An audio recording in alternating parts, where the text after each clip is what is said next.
Hello, hello, hello. Welcome to the show, everyone. I hope you're all doing swell. So we're going to start up in just a second.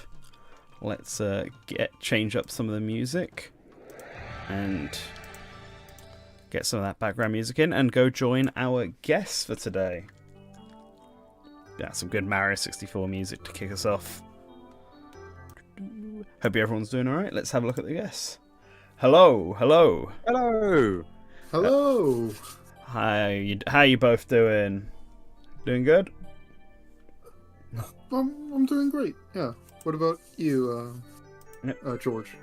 It's been a day. I've literally just come out of the Nintendo Switch 2 experience. It is literally, I'm sat in a cafe and it's to my left. So I apologize if the audio is a bit off, but I am as fresh as you can be from the experience. Alright, let me properly introduce you both to the audience in case they don't know who you are. I did include it in the description and on the announcement post. But for those who don't know, the one stuck in the cafe right now is my friend George from the Nintendo Dormant podcast, a podcast I hope you've all listened to. I think I've been on, 4 episodes now? Yeah, I think 3 have been released and the 4th is on its way. And the 4th, it's a little spoiler here, it's coming on Wednesday and it's about a Metroid Prime game. Yes, highly relevant for today's discussion. Yes. Yes. And joining George and myself, we have someone I think everyone in the chat is familiar with, a Source Gaming patron. It is Rosetta. Hello. Yes, this is your debut on one of these, right?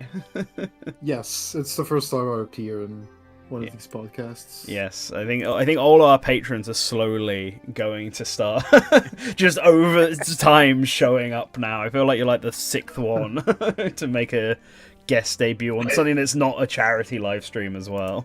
Yeah, it's quite funny, Josh, hearing somebody else mention Nintendo Dormant because I say it a lot of times. It's funny hearing somebody else say it because it's a joke that works much better on paper than it does out loud. I think Nintendo Dormant probably would have made more sense, but yes, you did a lovely job. Thank you. I'm glad I could get it right. Somebody called it the Nintendo Doormat once, so you're doing it's amazing. Thank you. So everyone who is listening in the chat, just let me know what the audio balancing is like. If I need to increase anyone's volume. Obviously, it's going to sound slightly different to me of running through the audio channels, so do let me know. But cool, as always, whoops. I forgot to change it off of the stream loading screen. My bad. I noticed at the same time as you did, Anders. Whoops-a-daisy. So now we're on the actual stream. Hooray! So, before we get into the meat and potatoes of today's topic, we're going to do the usual and just go over what we've been doing, what we've been playing recently. And we might keep this one a bit briefer than normal, as I know George only has really like an hour to share his thoughts on stuff. And then I have to travel hundreds of miles back to the southwest, but it's been worth it. It's been worth it. I hope so, given the absolute turmoil you've had getting to and fro. I don't know if we've got time to go into it. No. Or just the audience can sit there knowing that you've had a bad day. Yes, until I arrived at the Excel Centre. But I mean, cliff notes. Yesterday I was in a car crash. Today the road to the train station was closed. The second train that I could get was delayed. And I thought I wasn't going to be able to get in. It's been one of those 24 hours. Yep. God. Crazy stuff. Yeah, pretty rough. Yeah. All right. Well, why don't you start then, instead of going over the terrible time it's been getting to and fro? Why don't you go over the games that you've been playing recently that you've enjoyed instead? Yes, so I've had an interesting time, actually. So I basically am trying not really to buy anything new for the Switch, because obviously I've pre-ordered my Switch 2. I'm looking forward to that coming out. But I decided to sort of delve into my back catalogue a bit and sort of complete anything that had DLC or anything I didn't tackle. So I've been playing Cuphead. I never got around to the delicious last course of Cuphead. and just love. I mean, I loved it when it came out. I forgot how much I loved it. It's a hard game to drop back into, but I enjoyed it so much. I ended up S ranking every single boss, which was a bit nuts. And at the moment, I am now replaying Starlink Battle for Atlas, which gets a bad rap. It's a good game, and I want to get around to the DLC. And I was sad there's no more, there's no Star Fox announced yet for the Switch 2, so I'm getting my Star Fox hit via Starlink. Nice. Starlink is a game that I also would like to get back to at some point. I enjoyed playing it with a friend, but after flying around to a couple of planets and stuff, it just sort of stopped. I never played any of the additional Star Fox DLC. Yeah, they added to it's like quite Star Wars stuff. Quite samey. Yeah. My thoughts on Cuphead are quite controversial. I'm not the biggest fan, as people who have seen the review I put out of it know. Give me a capsule review of your issues with it. I'm intrigued. The animation, everything visually about it is amazing. Easily the best part of the game. Like it's so good. It's so good. Yeah. But the bosses, the game is effectively just a boss rush mode, and the quality of the boss fights really vary. Like some are just not good. Some are great. Some are just not good. Some have good moments in them. And so mileage on this game really depends on how well you can gel with the boss battles. And I don't know, there were just a lot of boss battles that I just didn't think were very good. And then when you add in the run and gun sections that aren't boss battles, they're very limited. They're very limited and feel slapped in at the last second because they realised that they couldn't just release a boss rush game. And honestly, they shouldn't have bothered because they're just bad in general. Like, it's not good platforming. It feels very slapdash. So the flying sections absolutely destroy me. I am bad at those. But for me, the boss fights, I do see your point, and some certainly are better than others. But there's enough variety. I'm a completionist at heart anyway. But I did enjoy setting myself the challenge of S ranking everything. So I might share that over on Blue Sky, the journey through there. But I think that's fair. I think they're fair points, Josh. I think it's controversial, but you know what? You stood by it, and I admire that. And I know it's controversial, but if you go look at the comment section of my Cuphead review on the Source Gaming channel, it is a minefield. Kill him! I think one guy was like, he's not getting the DLC to review. Which is a very funny comment. Yeah, fair enough. Yeah, I feel like everyone has a lot of games that they're very critical about certain aspects. I know have this thing for platforming level design where a lot of very beloved games I do not like that much because I'm very picky about my platformer level design. Oh yeah. That's fair. Yeah, you got an example that you want to you want to get a target reticle on you? Well, a game I tried to play recently and kind of stopped is Super Paper Mario. Oh damn! Messing with the Paper Mario fandom. Oh, do you know what? I know. find it hard to get into them. Honestly, I do. I know I should love them, but I'm with you, Rosetta. Something about them doesn't quite gel with me. Yeah, I think everyone knows and raves about the great story and characters of Super Paper Mario, and I will never take a jab at those because they really are, from the little I played, that good. The problem is that the underlying gameplay and especially the level design is absolutely atrocious. At least from what I've played in chapters 1 and 2. Genuinely, killing my enjoyment of the game. Yeah, Don't hold back, man. Say how you feel. Mm-hmm. There are definitely some games that are held up by their story and not their gameplay. Last of Us is my infamous example of this. The gameplay, that game sucks ass, but the story is what lets people go through it. It's good enough. The story's good enough. Yeah. To ignore the terrible gameplay. But what have you been playing then, Rosetta, recently? That's a bit more positive outlook on. So just this week, I decided that I kind of wanted to get out of my comfort zone, which would be platformer and puzzle games. Mm-hmm. So I've decided to take a jab at Doom 1993, actually, which I completed entirely this week. Nice, and I've got to say, I had a blast playing that game. I played on, I believe, the easy mode, not the very easy, just the easy difficulty, because I'm not an FPS guy usually. Yeah. I had an absolute blast. Game is amazing, really fun. The art direction, the aesthetic, the music, everything about this game, to me, has aged incredibly gracefully, especially compared to most video games from that era. 1993 is still like relatively old as far as like video game design is concerned, and I did not expect. Yeah, and I did not expect like the very first Doom game to be, well, that good in general in every area, both gameplay and aesthetic. What platform are you playing it on? I'm playing PC. Right. Yeah, I'm playing one of the open source, like ports Yeah. of like the original DOS game rather than the Steam version. But yeah, it's really good. It's actually so good that I finished the game and went right to Doom 2, which I just started. Nice. Like Doom 1 is a really good game. I'm a big fan of Doom 1. Doom 2 I'm not as big a fan as, but I think part of that is the length of Doom 2. It's like 4 times longer. And I felt like Doom 2 got to a certain point where I was like, I think I've had my fill of Doom for a while. I think I've murdered enough demons. Yeah. I'm good. I'm out.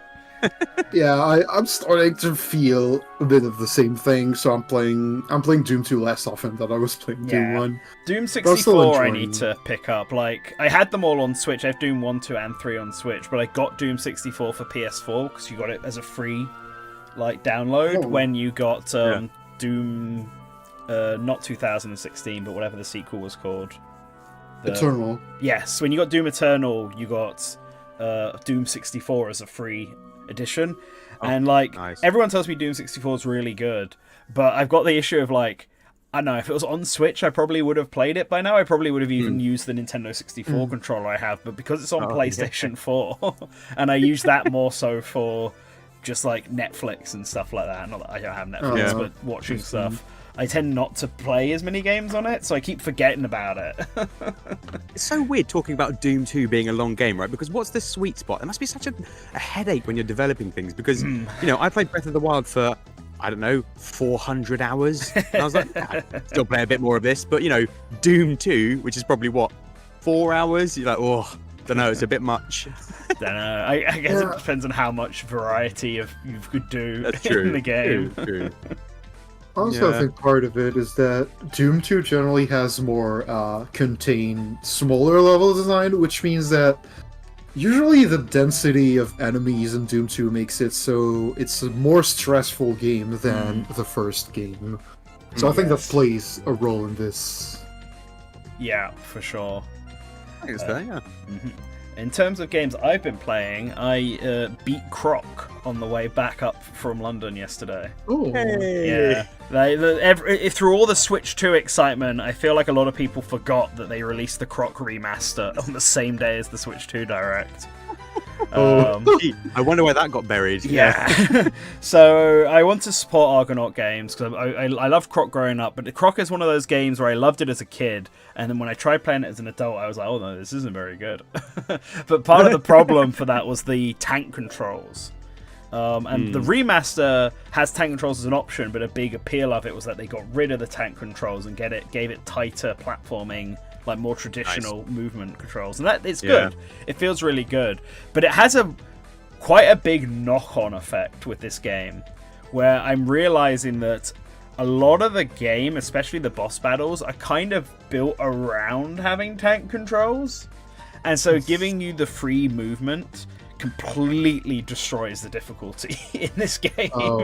Like the first 2 worlds are piss easy, like incredibly easy, and then there's a slight difficulty spike in like World 3, and then World 4 it just shoots up. Difficulty is insane on the platforming, to the point where I'm like, I don't even know how you would do this in tank controls. Oh no. And then the secret bonus world varies regardless, depending on what they decided to throw at you. There are some parts in the 4th world where the hitboxes are awful, actually the worst. And some of those obstacles show up in the bonus worlds, which is super annoying. But despite all of this, the bosses, including the final super secret boss, is just a joke in how easy it is to beat. Oh no! Oh no! It doesn't sound like you had a good time with this, Josh. Well, I do like it. I like Croc. I Right. think it's a fun remaster. I think it's too basic of a remaster. Right. Because they added the new controls in because they knew that tank controls were a big issue, and they added a cool little feature called the Crocopedia, which gives you like concept art and the soundtrack to listen nice. to, Yeah. game design documents, and all stuff like this, which is really cool and neat. But that's basic, and they added a save mode because the original had password saves, which is still in the game. You can still use password saves if you really want to. Oh, But that's all they changed. So you have like the annoying level design thing for a collectathon where you might go through and miss a single collectible, and when you go back and redo the level, you have to get every single collectible again as you play through it. no. It doesn't register them. And in Croc especially, there's always a secret bonus room at the end of the level which has a collectible in it, and that collectible is usually tied to a mini game that you have to do. So if you fail the Right. mini game, you basically may as well No. reset and do the entire level again. Oh. Which is I mean, just we're gonna. annoying. I know we're going to touch on this, obviously, but it does feel like 3D platformers are a bit of a lost art in terms of things like that. Mhm. Nintendo obviously kind of like god tier designers of them, but Yeah. they're hard games to get right. Not a lot of games get them right. Yeah, well, this is one of them basic things that I feel like they sort of solved around the time of Banjo-Kazooie or Banjo-Tooie, Yes. maybe. That I don't know. It feels like it should be Twoie's a an bit easy bloated, fix. but yeah. But that's what I've been playing. That and Xenoblade Chronicles X, which I'm still chugging along with. Oh, That'll take you through to December. Yep, yeah, 300-hour game. definitely. But let's talk about some of the games that we will get to play fully in a few months from now. But we've had the privilege of being able to play a little bit of already with the Switch 2.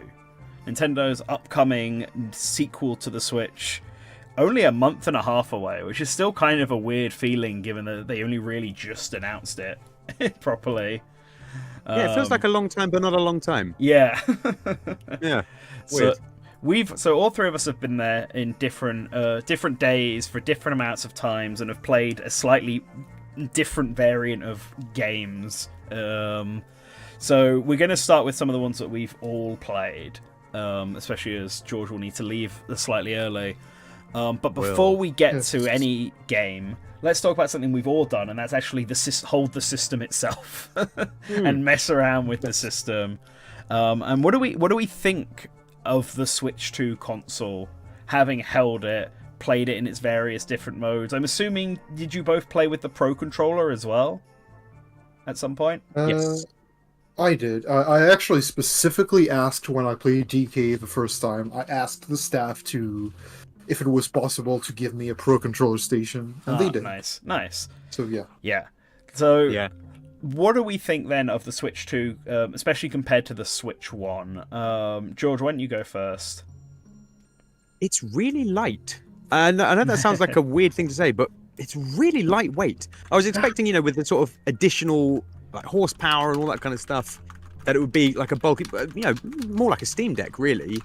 But it's incredibly light, incredibly thin, and if it's not, I think size-wise, it's really nice to hold. I actually think it's nicer than the Switch one, and the screen's gorgeous. It's huge and it looks incredible. They've done that kind of classic Nintendo wizardry of making something really quite special in quite a lightweight, tight little package. Mm-hmm. I agree. Yeah.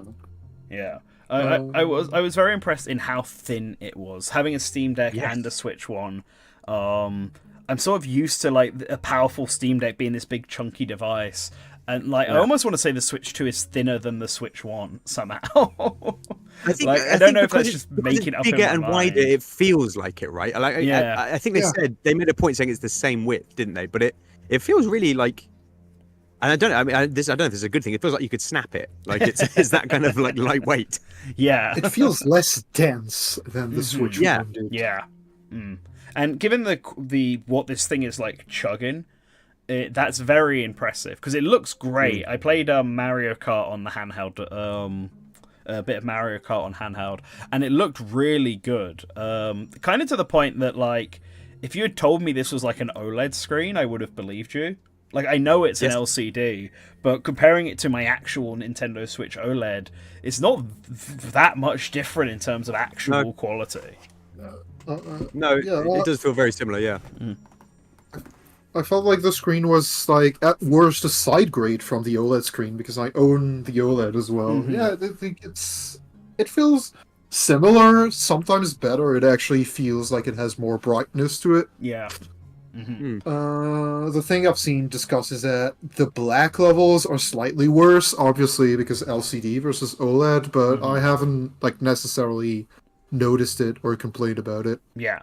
Like, there'll be definitely, once we've all got it in our hands and we can play it a bit longer, we'll start to notice some things about it. I think the big thing for this, not on the screen, but it will be the sticks themselves. Because in my, like, brief time with it, I was like, these, like, actual sticks that I'm using, the left and right stick, feel a lot nicer to use than the sticks on the drift sticks on the Joy-Con 1. That's not to say that the Joy-Con 2s won't drift eventually, but they feel a lot more stable. They feel a lot better on the Switch 2, I found. I think so. Like, it feels like I don't know what you'd call it, but like the kind of stalk up to the pad doesn't feel like as, like, flimsy and tall. They're much sort of closer to the system. It's much more stable. You sort of feel like you have a bit more control over it. They were really nice to use. Very nice. Yeah. I think. Sorry, go ahead. I think overall, what struck me while holding and manipulating the Switch 2 itself is that the hardware just feels a lot more premium than the Switch 1 did. In comparison, the Switch 1 really feels like a toy. The OLED did a bit less, because the main body felt a little bit better, but the Joy-Cons were still the same.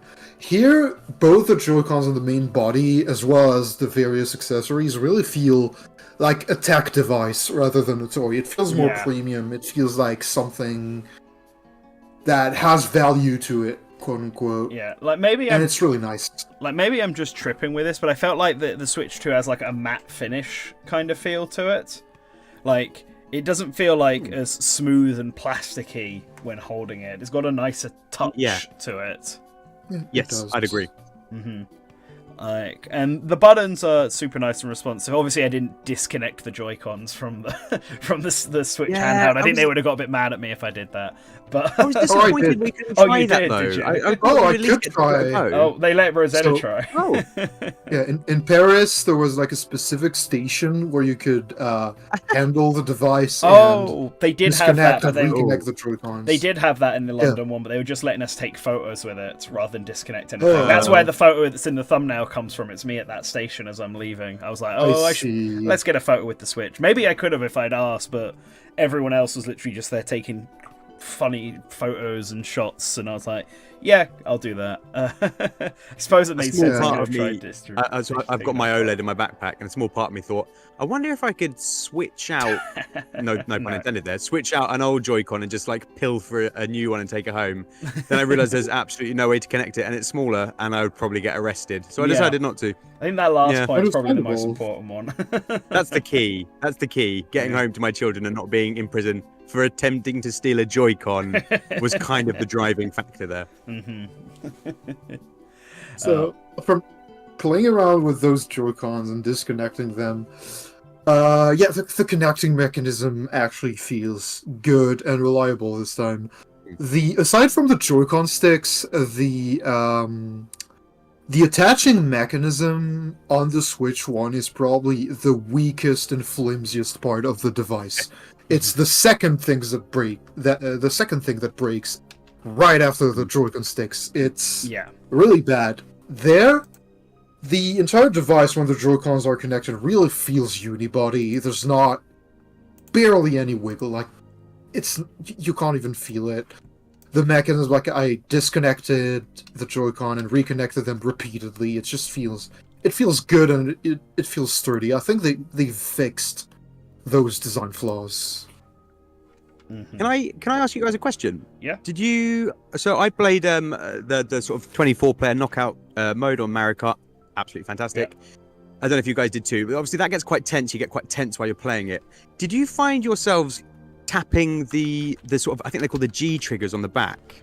On the Pro Controller. On the Joy-Con. Oh, the Joy-Con. On the Joy-Con or the Pro Controller. Because I found myself clicking those quite a lot, and that's got me worried about gameplay and accidentally clicking them. I don't think I accidentally clicked on them when I was playing on it. Yeah, I don't think I did No. either. I'm just rubbish. I mean, the Pro I was Controller. squeezing the controller so hard because I was so tense that I just kept going like click, click, click, click on the back. the Pro Controller, I found like I might accidentally press the buttons they've got on the back. They don't do anything. They're there for like extra mapping.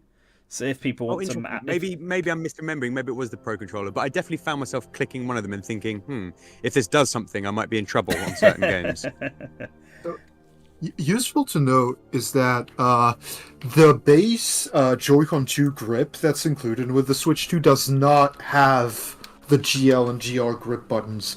That is exclusive to the charging grip that is sold separately as an accessory. Oh, really? Yes. Classic Nintendo. Absolutely Yeah. classic. That one has both a USB-C port for charging the Joy-Cons and the 2 additional buttons. Oh, wow. Why did they make it so confusing? Guys, come on. All right. Alright. I didn't know that. Thank you, Rosetta. That's good to know. Welcome. So, I believe... do we have any other thoughts on what was I going to say? Do we have any other thoughts on stuff we want to talk about the Switch 2 itself, or are you guys ready to move on to talking about some games? I'm happy to talk about. I mean, looks good, feels good. I'm happy to talk about Yeah. games. I only have one thing to say. Oh, Neoxon asks how's the D-pad. The D-pad feels fairly standard. It's not exceptionally good. It's not anywhere near the Xbox Series Controller 2 D-pad, which is the best D-pad I've ever used on a controller. But it's fine. It doesn't feel like it's garbage like previous D-pads may have. It feels fine. You won't press opposite directions at the same time. Yeah. And the one, just to sum up my thoughts on the Switch 2 hardware, they have fixed every single problem and design flaw with the Switch 1 and OLED with this. That's, I think, the crux of it. Yeah, I'd agree. Yeah, I'd agree as well. And equally, I also didn't mess around much with the D-pad, so... but it feels pretty similar to the first Switch. Yeah, cool. So let's talk about some video games. And we talked about it beforehand, which ones we'd all played, so we knew what to focus on. And we're going to start with the big monkey man himself, Donkey Kong. So good. I played Donkey Kong twice. I know you played Donkey Kong twice, Rosetta. How many times did you play Donkey Kong, George? Twice. Twice. There we go. We're all doubling up on the monkey. So, I don't. Why don't you go first, Rosetta? For this one. What are your general thoughts on Donkey Kong? This feels like the sequel to Mario Odyssey in that we've been waiting for years. Simply, it has every nanometer of this game has the EPD Group 8 / Yoshiaki Koizumi flair to it. Yeah. Everything about the game feels like it's Odyssey 2. And better than that, it's Odyssey 2 with a lot of love for the DKC series. Yeah. I don't know if they did this at the Paris one or not, but at least in the London one with me, they basically, every time they wanted to explain something in this game, they compared it to Odyssey. Like, every time the guy was just like, so it's just like this thing from Odyssey, or if you remember this from Odyssey, then it's kind of like this, and I was like, yeah, they're not hiding that this is an EPD8 game at all. No mystery. They did not do that in Paris, but they did. Both people who were next to me while I was playing both my sessions wanted to highlight the Easter egg that I should find on the map of the second area, like the first problem. Is this the floating which was- island?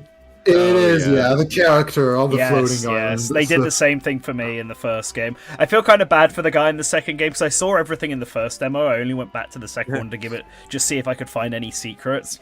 And I went there and I was like, so just so you know, I've played this already. I'm just going to be running around and going off the beaten path and not following the directions. So apologies in advance. That's a good point. Actually, how spoilery can we get here?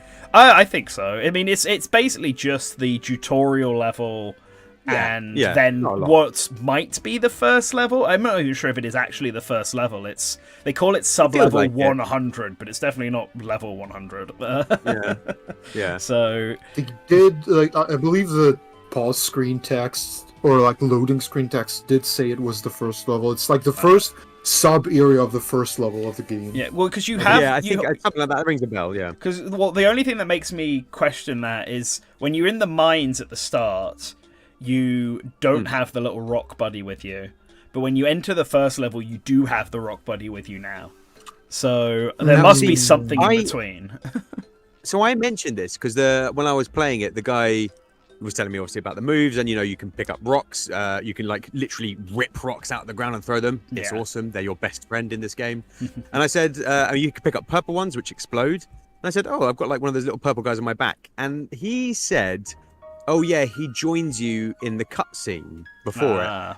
I don't remember. I mean, if we want to talk about are we happy to talk about the cutscene a bit? Yeah, we can talk about the cutscene. Yeah. I mean, So, I'm pretty sure like, it's in the trailer as well, so it's not. A Yeah, massive right. So spoiler. you go through the mine, you punch a banana, like a big gold banana to break it. This like sun appears in the sky, basically, sucking loads of stuff up like a vortex. And you kind of get sucked into the vortex. So there's a chance he kind of like jumps onto your back. But did you notice? So I think the bad guys are called Voidco. Yes, And I think that little rock is like a Voidco rock. it's got Voidco written on it for sure. Like, That's right. Yeah. Yeah, because it kind of looks similar to the entrances to the challenge rooms that are hidden around the Yes. map, where you have to stand on them and then do a little.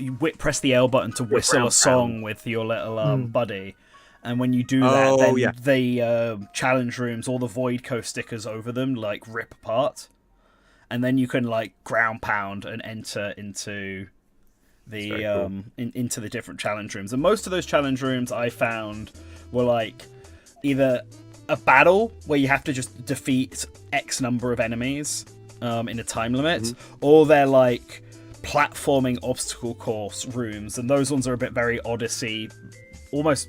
I would want to say maybe Mario Sunshine, like, even just without the a cappella song to it. Did you guys get to the center of the tall network of pipes and do the challenge there? Yes, the one where you got to go through all the barrels, right? Yeah, classic barrel challenges. I was so happy. I actually did not get to that one somehow. Oh, no. I don't think I had enough time.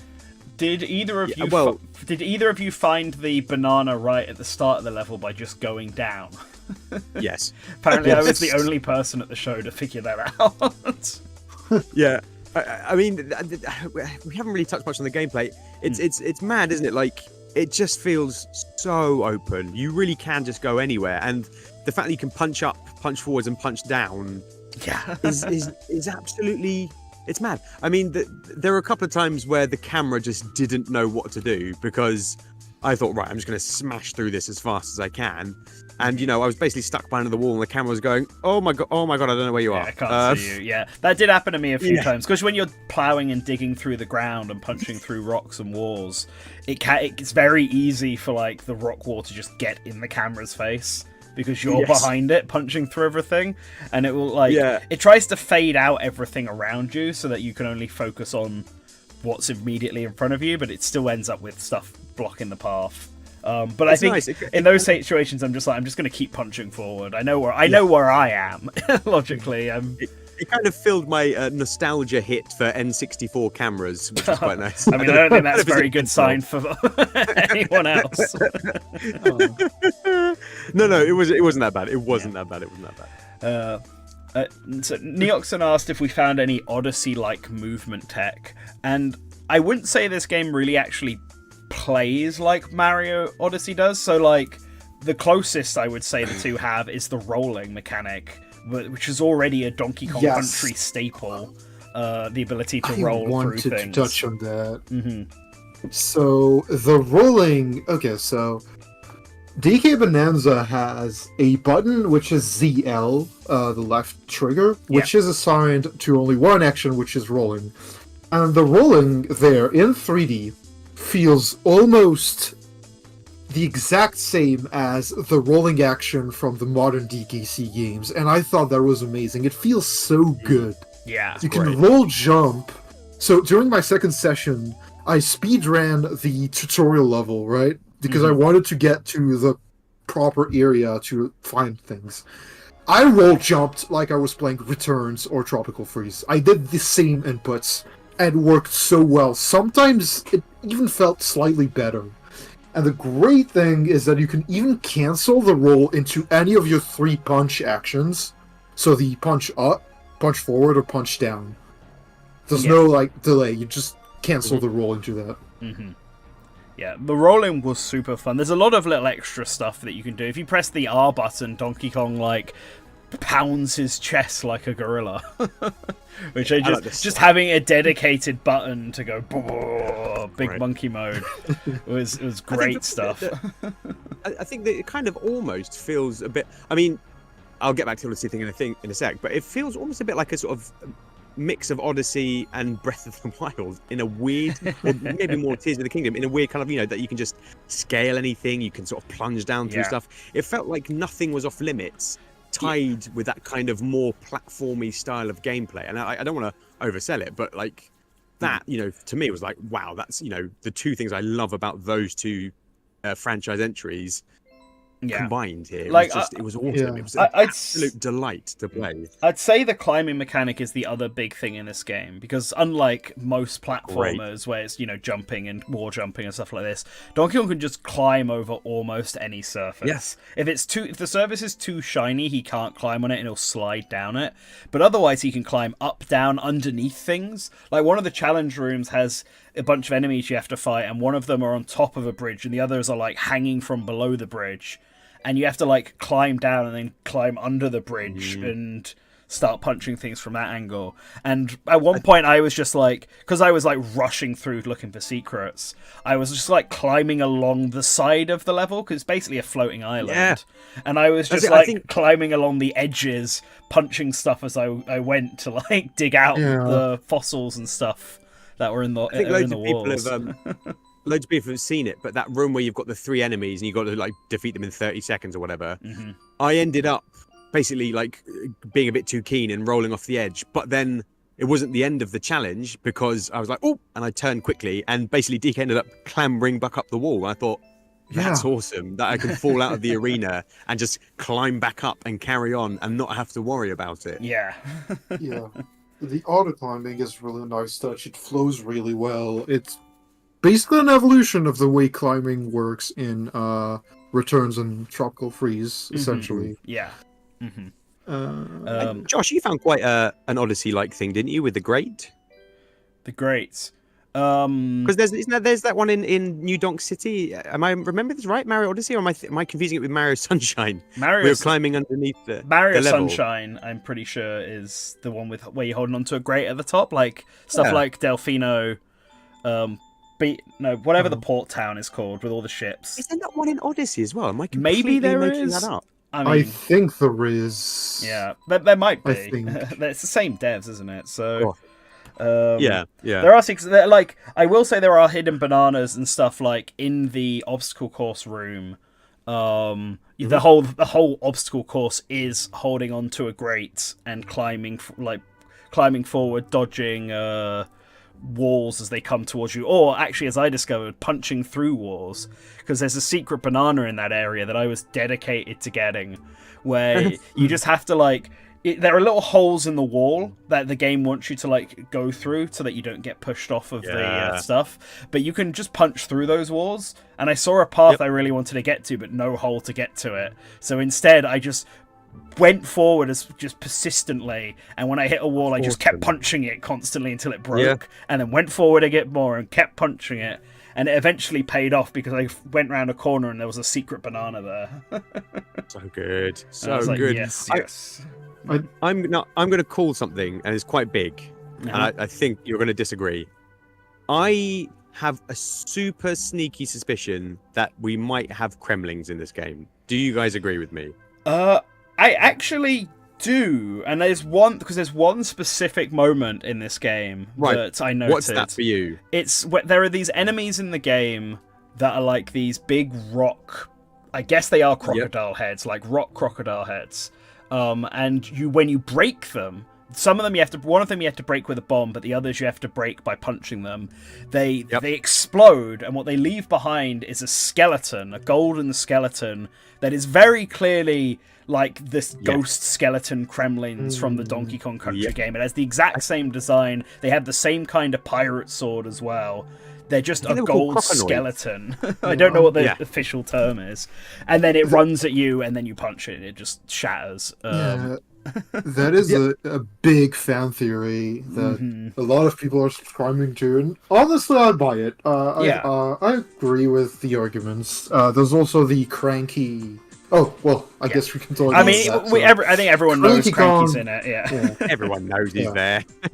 So Cranky's there. You can talk to him, and his lines kind of leave the possibility that the main villain or the true villain of the story might be King K. Rool. Basically, I do like Cranky. I do like Cranky, like name dropping, or not name dropping fully, but mentioning Mario, where he's like, "Why can't rivals be like they used to be with their overalls and like the classic rival look?" The thing for me was he said something like, he talks about old enemies having more charisma, and I thought, man, that sounds like you're hinting at an old enemy. I really hope it's K. Rool. I really hope. Even like the little one of the first enemies you encounter, that flying thing, looks like a Zinger from the DKC series. There's a lot of nods to it. Mm-hmm. Like I know Rambi's also name dropped by Cranky. So yes, Rambi, yeah. I will say one thing that I am wondering about is whether or not DK's can unlock new abilities as he goes on, because you can swim in this game, but you can't dive underwater. And maybe I'm misremembering, or maybe I just didn't discover how to get down there, but I felt like there was a section with a big like drop of water and gold leading down, but you couldn't swim down into it. Maybe I'm misremembering, because I know the main objective of the level is to like unplug the water and drain it out. So it's possible that I should have done that first, and that would have solved the problem. But I remember going around being like, I feel like I should be able to dive and swim underwater, and I just cannot. There is no button. And I asked the guy, I was like, "Can I dive?" And he's like, "I haven't discovered a way to dive." So, does that happen to Mario in Odyssey, or are you given all the tools at the start? I mean, Mario couldn't swim, but Mario Odyssey, obviously, the abilities come from the caps and stuff. That's what gives you new powers to do stuff with. I mean, and maybe that's the thing that will happen with Donkey Kong as well. Maybe it is the animal buddies, like Neoxon says in the chat there. Oh yeah, maybe you get animal buddies. So you can go underwater. Yeah. I would like to answer a question from earlier by Neoxon. In gameplay, the game is at a locked 60 frames per second. I did not notice in gameplay a single dropped frame. However, the map on the pause screen, that is a live 3D representation of the entire level where you can see like your destruction live as it happens. That runs at like, I want to say, between 15 and 25 FPS. Yeah, I definitely noticed that was a slowdown. I mean, it's an impressive thing. It shows you the entire map, and you can put markers on where to go on the map. Amazing. Yeah. That's going to be a good friend to the players. That map. But I did notice a slowdown when that pops up as well. One thing that I don't know how often this has been talked about. I know I've mentioned it in Discord since, but you can get fossils. And the fossils can be traded in for costumes that Donkey Kong can wear, apparently. There aren't any costumes in the demo, or at least not the person you can give them to. There are NPCs you can talk to, other than Cranky Kong. They're the generic-looking Diddy Kong-like monkeys. Very Diddy Kong-looking, yeah. that you can find, the ones that either got a mine helmet or the blue ones on the first level.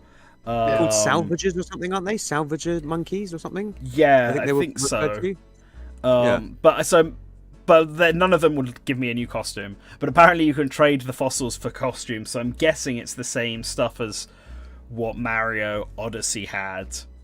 They're all over the shop as well, those fossils. I found about Yeah, 6 or 7 on my first one. It's they great. are It's lovely to everywhere. find them, but yeah, they're plentiful. Yeah.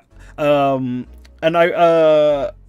I do say that you can find like a map that's meant to point towards treasure, but I feel like it was kind of useless. Like I Yeah, felt it like it was. was pointing towards like a fossil that I just decided not to bother picking up because Yeah, there didn't was waste definitely a time. ton that was locked away in terms of mechanics. Yeah. Yeah. Yeah.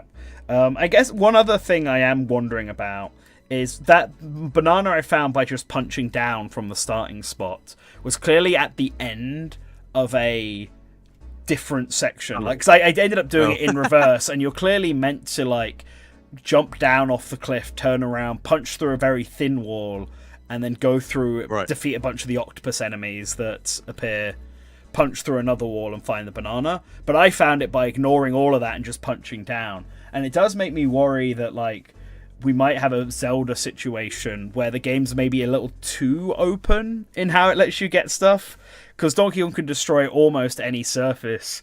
I wonder in how many situations you can bypass a puzzle by just It'll get digging around it. It'll get more complex, won't it? Like you've got those concrete blocks that kind of stop your movement, and I think if that's to be the first level, I think that's just to encourage you to sort of to smash through things. I imagine later on it'll get a bit more cerebral. Yeah. Hopefully. I hope so.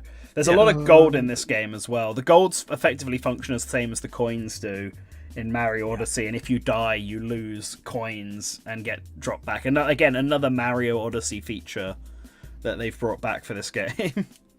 Those octopi really reminded me of an enemy from Mario as well. From like Mario the Galaxy. little colourful, the little colourful round things that just pop up everywhere. Yeah, I got the same feeling.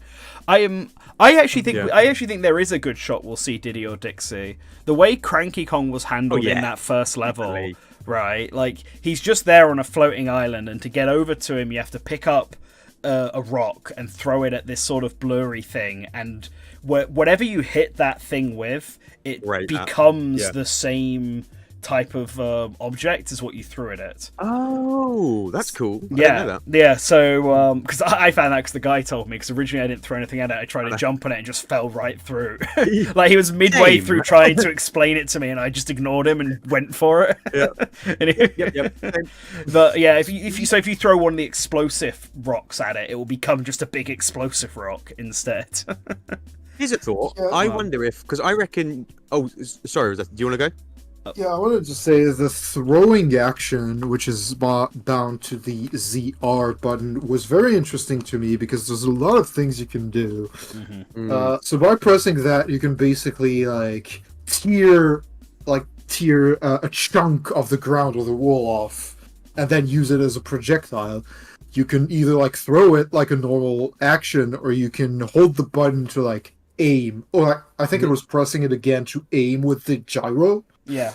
Which was interesting, but the other thing you can do is that having like carrying a big chunk of rock enhances all of your face button actions. So the B, X, and Y buttons become significantly more powerful. You can dig down really quickly. You can like clear a lot of space in front of you, etc. when you're carrying a rock, because DK will swing the rock in front of him or below him, etc. Yeah, something else you can do with the rock that I only did in the first level and then forgot about is that you can ride it like it's a surfboard to get extra speed. Awesome. I didn't do that. Yeah, like the guy, you basically, I can't remember which button you press to do it, but DK will put it underneath him, it will spin, and then you'll just ride it forward through stuff. It might be the roll button you press while you're holding a big rock. Cool. I think it was the roll button. It was really funny to just do the shield surfing essentially from Breath of the Wild. I really like little details, like if you're grabbing a chunk of rock out of like the solid flat ground, it takes him a while. It's like a few tugs to get up. But if it's a loose rock already, It's just straight up there. I think, like, going back quickly to Diddy Kong and that, I think they'll be in there. And I actually wonder, you know, you're talking about the swimming. I wonder if there's, you know, Diddy's back with his peanut pop guns and there's certain things that only Diddy can do. I wonder if there's challenges that you can only do, you know, by Dixie twirling her hair and floating along a bit while she jumps. I don't know if it'll be like that, if you can switch between the characters, but it'll be so interesting to see. I can't imagine they're not there. I can't imagine they're not there. I don't think they're gonna be playable, but like, so the way Cranky Kong was set up is that you go and talk to him, he gives a bit of story, and then he gives you a banana, and like that's the award. You do a platforming challenge, a simple one. You meet Cranky at the end, he gives you a banana. I feel like that's what's going to happen with Diddy, Dixie, and maybe Funky, where they'll show up on a map and you reach them, and then they'll give you a banana as thanks. Will we see the return of Candy Kong? Because she's been missing since DKC1. Maybe. It depends how much into the DK mines they want to go. Will we see Tiny Kong or Lanky Kong or Chunky Kong? Who knows? we had John Cartwright over on Nintendo Dormant, and he pitched a new one called Freaky Kong. So I think he's still holding out hope for that as well. We're gonna get Redneck Kong officially canonized finally. As offensive as we can get, yeah. With the gyro controls, I'm trying to remember. I want to say there might have been gyro aiming. Yes, it was gyro aiming. It was.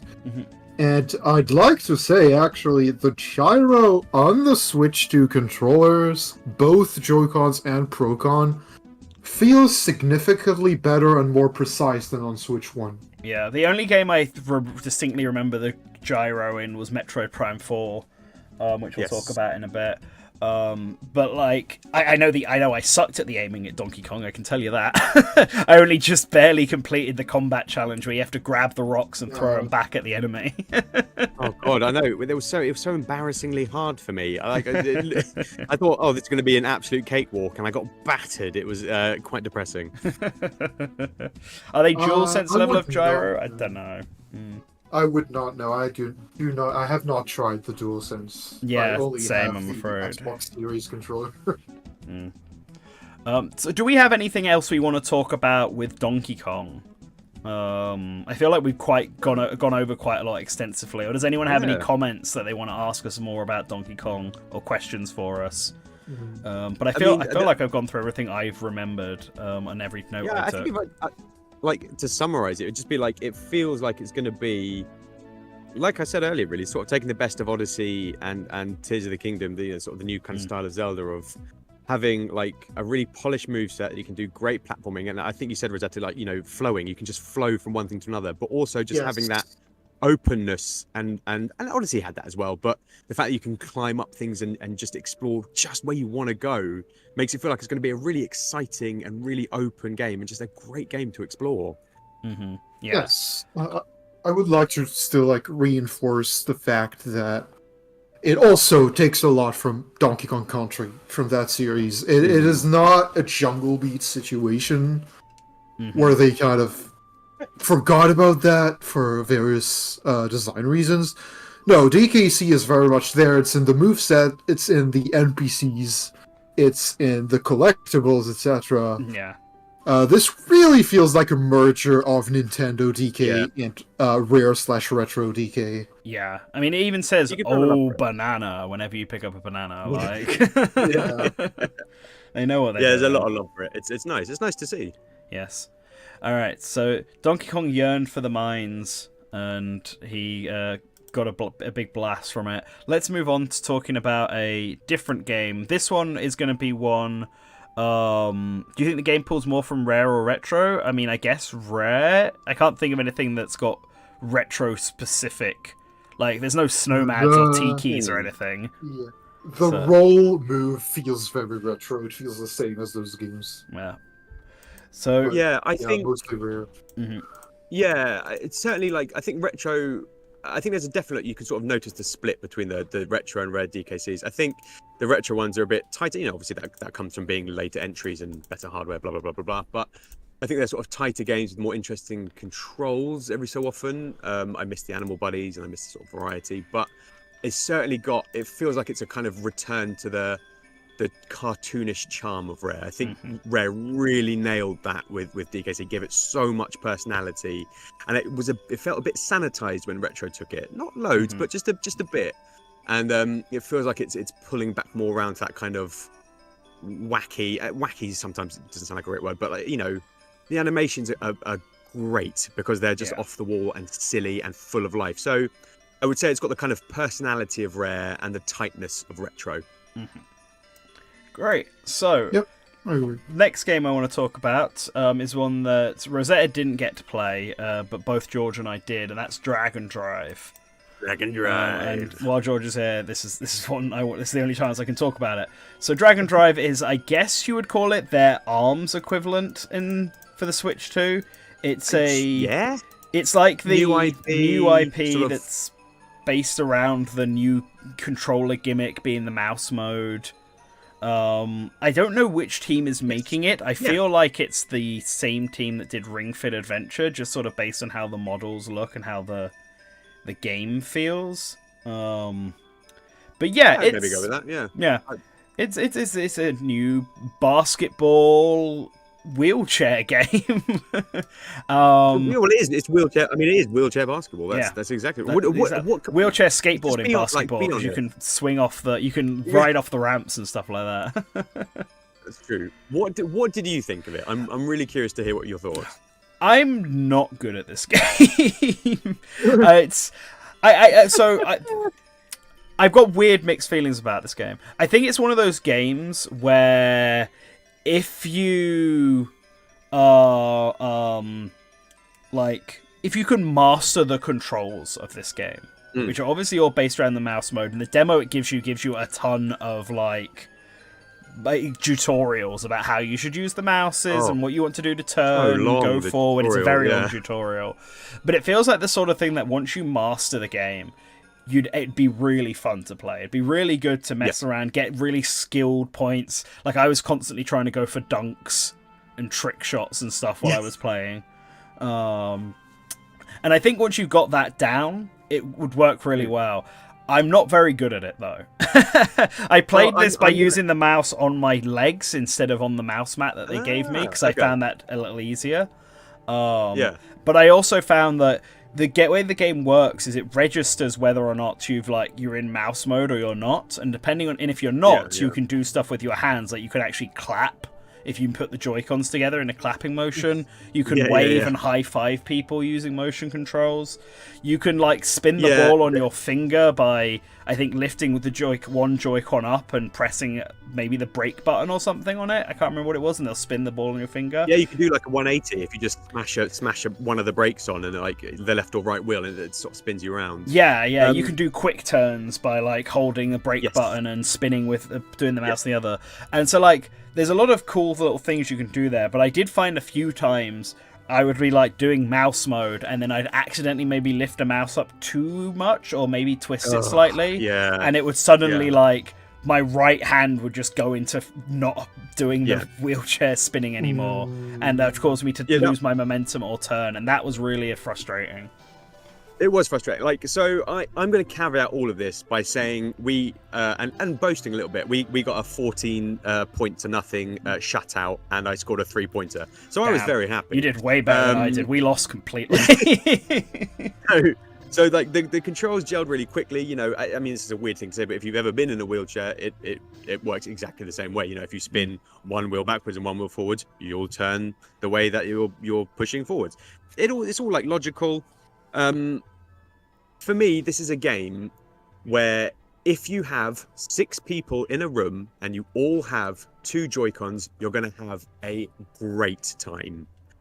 Anything other than that, it's a bit slow and not fantastic. I think to really enjoy it, it's got to be a room full of people doing couch co-op, and I just can't see that happening with this. You know, and they talked about their kind of I don't think they said dynamic pricing. I can't remember the phrase they used, but you know, Bill Trinan or Doug Bowser said, we're going to look at each game and price it on its value. I don't think that's true for starters, but okay, well, is this game going to be 30 quid, 40 quid? Do you want a lot of people to get it and do couch co-op, or is it going to be 50 or 60 and have a really limited audience? Because if it is, it's not going to do well. Yeah, it's definitely not 50 or 60. I think we have an idea of how much this game costs. We know it's a download-only title, so it's not getting a physical release. It's not actually like ARMS or ARMS size. Okay. I think it's like a 20 to 25 pound game that's download only, something like that, which would probably be like maybe $25 to $30. You know or what? something. I would.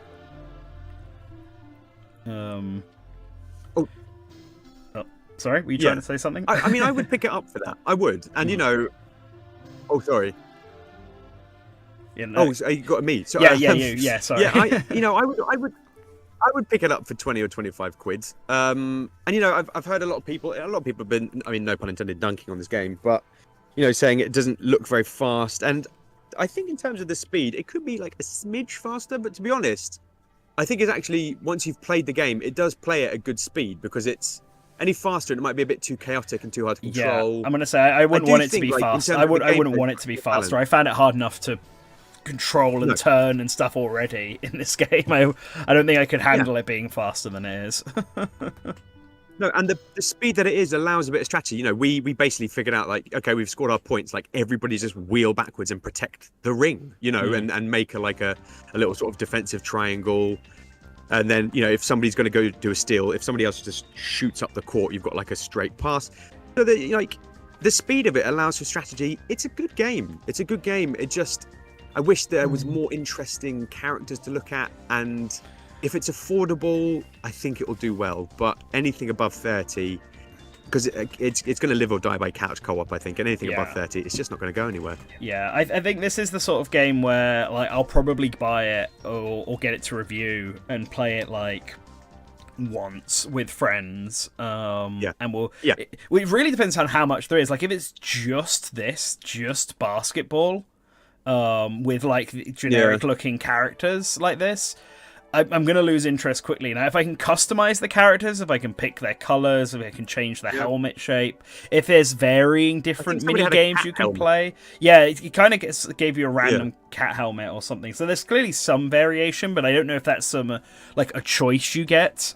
Like, I don't mind them looking like all the same characters in a sort of Federation Force style where everyone looked the same. But as long as there's a customization option for that, where I can change the colors of it, change the way the visor looks, maybe add some additional things to the headgear, stuff like that to make my character my own. Then I think it would be fine. Then I think you justify having a generic looking starting character, but there needs to be a bit more. There's clearly a skate park aesthetic going on. You get more points if you do tricks like spins or 1080s while then also dunking the balling or throwing it in. I wonder if you can grind or something, maybe at some points. Maybe if there's a skateboarding element to it as well, then there might be more you could do there with that. But as it is right now, they've basically, I keep comparing this to Federation Force, but it kind of feels like Blast Ball. Yeah, I mean, visually it's a miss, right? I mean, because you think of something like Splatoon, which has such a massively strong aesthetic and really leaned into it and does a great job. And you can customize a character in the latest game. People really enjoy that kind of thing. It can be generic looking, but if you can make it your own, even through little things, it makes a big difference, actually. And the guy who was demoing it said you could have up to 12 players across 2 courts, but it's only 3 versus 3. So I think that'd be you could do round robin tournaments and stuff like that. There's probably deeper things in there, but for me, it's a couch co-op game. It's got to be cheap, and I think the visuals might not do enough for it to be sort of mass appeal. Yeah, and to be honest, there's not really much more to say about it for me. Yeah, I will say having a team that works together is probably a big help, because my team just did not work together. It was, and neither did the opponent's team. To be fair, it was whoever got the ball just ran to the end, and you have to tackle by hitting people's head on, which I also found kind of difficult to do. You can side ram them and knock it loose. I did that a couple of times, but I was playing with my mate Mitch, and there was somebody else who we met who sort of got it, and we did certainly strategy is a big part of it. If you are just running one into the other, you're going to get beat. It's setting it up in a formations and playing as a team is definitely, there's depth to it. That's the thing. There's depth to it. There's good gameplay in there. It's just if people are going to play it. Yeah. So I guess the one other thing to talk about with Drag Drive is this is probably the place to talk about it, is the mouse controls themselves. I will say my favorite thing in Dragon Drive is that the HD rumble is actually incredible with this game. Yeah, it's great. Like, it actually feels like you are like moving a wheelchair. The clickety-clacking feeling it's got from the wheels going in the Joy-Con itself, genuinely really immersive. I was like, it's been a long time since Nintendo have done something with HD rumble that has made me go, oh. Yeah. And this game has that. So that was a big appeal. But one of the things I distinctly wanted to do with this game was test it both on the mouse mats they gave us, because at this event they had all the tables with mouse controls had mouse mats on them, but also on my legs, because realistically that's how most people are going to be playing these games, right? Not everyone's going to have a little table and a mouse mat in front of them by their TV. Switch to table. Yeah. So I wanted to test these, and it worked really well, actually. I don't know if my genes will survive like hours of rubbing a Joy-Con into them, but there was no like friction or anything that would prevent it from being a bad time. That would lead it to be a bad time, I say. Yeah. I mean, the thing for me, actually, and I've just thought this, like, if this was a pack-in title, it'd be great. great pack-in title. Because there's a different game everyone wants to be a pack-in title. But we'll talk about that later. This would be a better pack-in title, definitely. But yeah. So that's Dragon Drive. I don't really have anything else to say about it, but I did want to make sure we talked about it. Should we go into a more popular game that uses the mouse now? Please. Sure. You've teased it with Federation Force already. Yes. Let's talk about Metroid Prime 4 Beyond, Switch 2 Edition, because that's obviously the one they had there that they were showing off.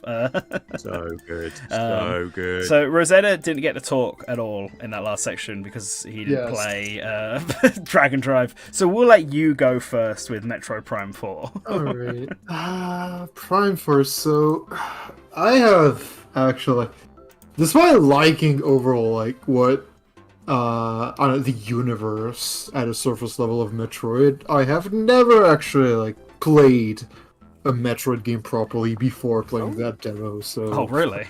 It was a bit difficult. I was a bit confused about certain things. It was really late in the session, so like the Nintendo staff had to explain to me how to do different things. But once I got the hang of it, it was actually like pretty fun. I only played in mouse mode, and I want to highlight that specifically. Okay. Mouse mode was perfect. It was perfection for Prime 4. It just works well. It works the same way as you would play a first-person shooter on PC. Basically, it's the same thing. It feels very responsive. Well, I only played it on the big mouse mat they had, but at least that way it felt incredibly responsive.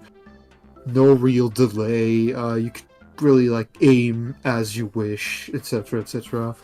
That is my highlight. In terms of mouse mode, out of the different games I've played in mouse mode at the event, Prime 4 was definitely my 10 out of 10 experience as far as that feature is concerned. I played Prime 4 both in mouse mode and not in mouse mode. You can just swap between them at any point. And not in mouse mode, you can also use gyro controls to aim and stuff. This is the one game I played with gyro controls as well to test that out. And yeah, I agree. The mouse mode is really good on this. What I found is that mouse mode allows for way faster movement, way more accurate aiming and shooting at stuff.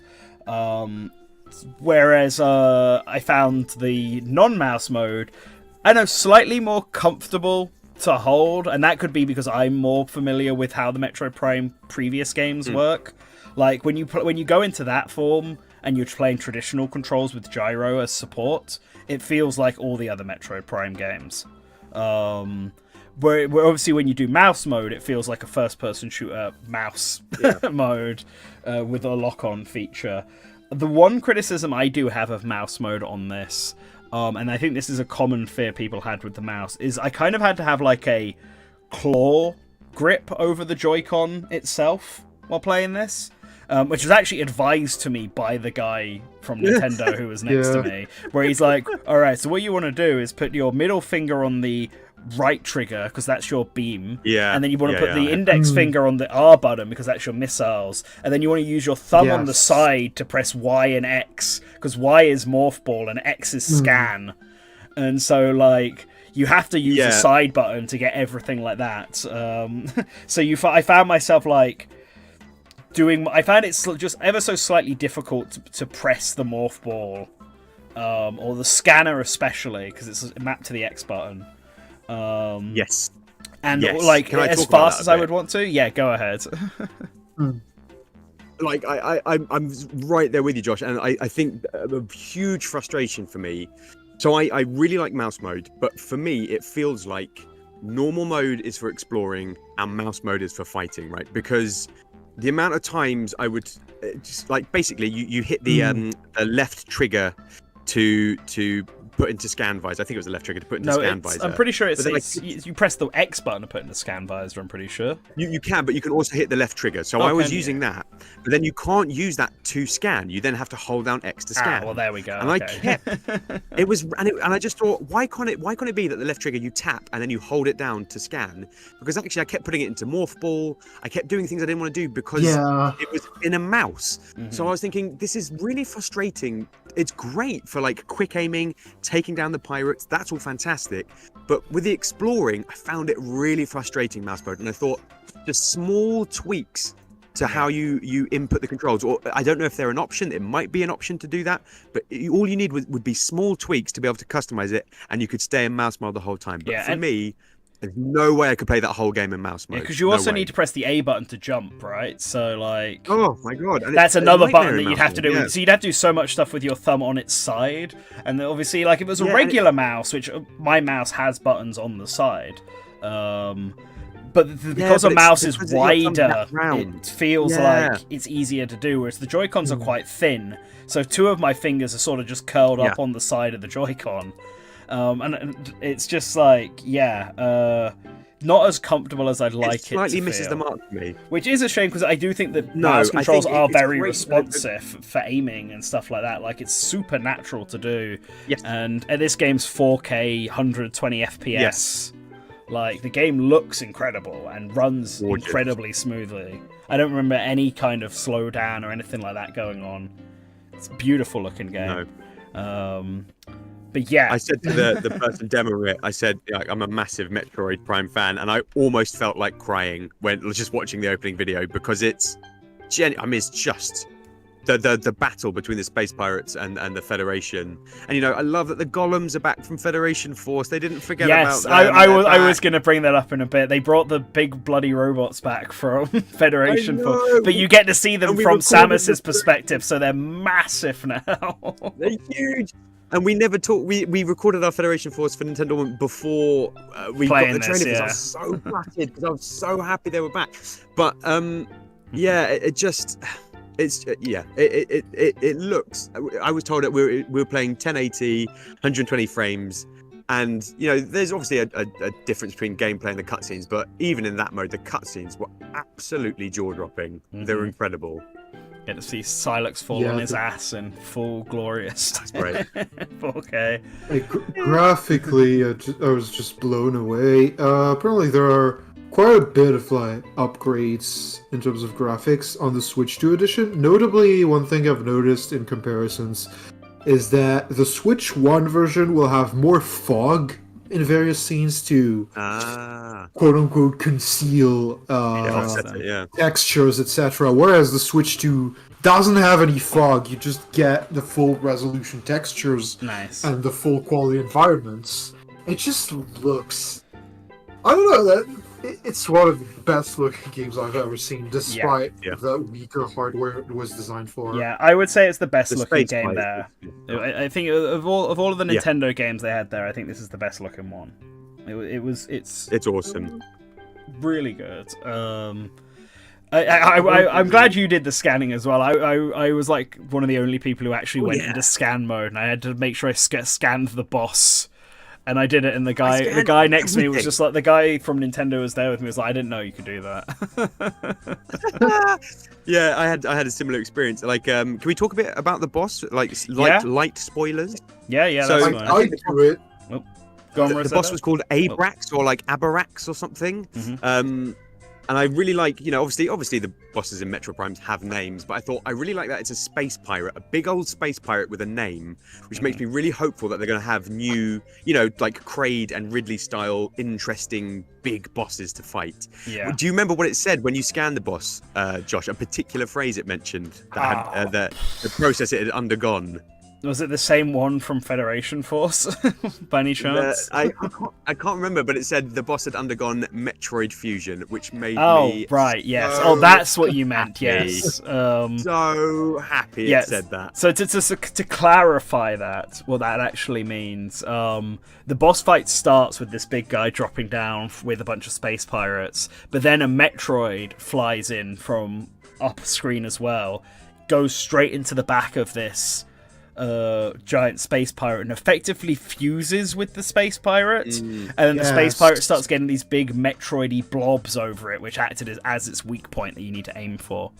Effectively, yeah, like almost like the Thing kind of deal. The Metroid like parasites itself onto the space pirate, making it stronger, but giving it all of these weird Metroid balls on it that it's trying to block with shields that you have to aim and shoot at while it's attacking you.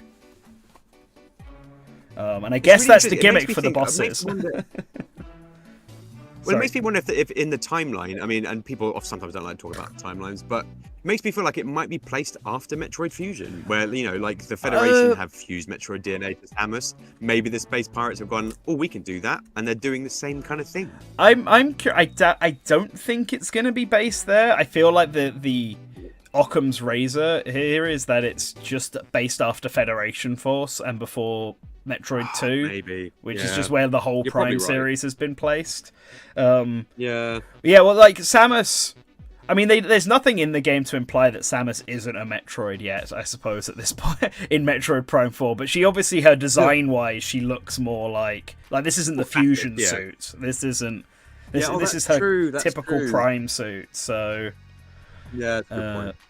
And given that her Metroid abilities from Fusion don't actually unlock in her until Metroid Dread, you could maybe make an argument that they won't be in this game, but this is after Fusion but before Dread, even though it'd be really awkward. But Prime's really awkward in the timeline anyway, so... Oh, you know what? You're totally right. It just wouldn't work.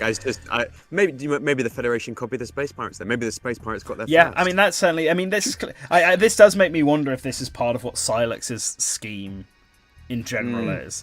Like, just to speculate a bit on where this plot is going, something that Creeks had mentioned in a previous podcast,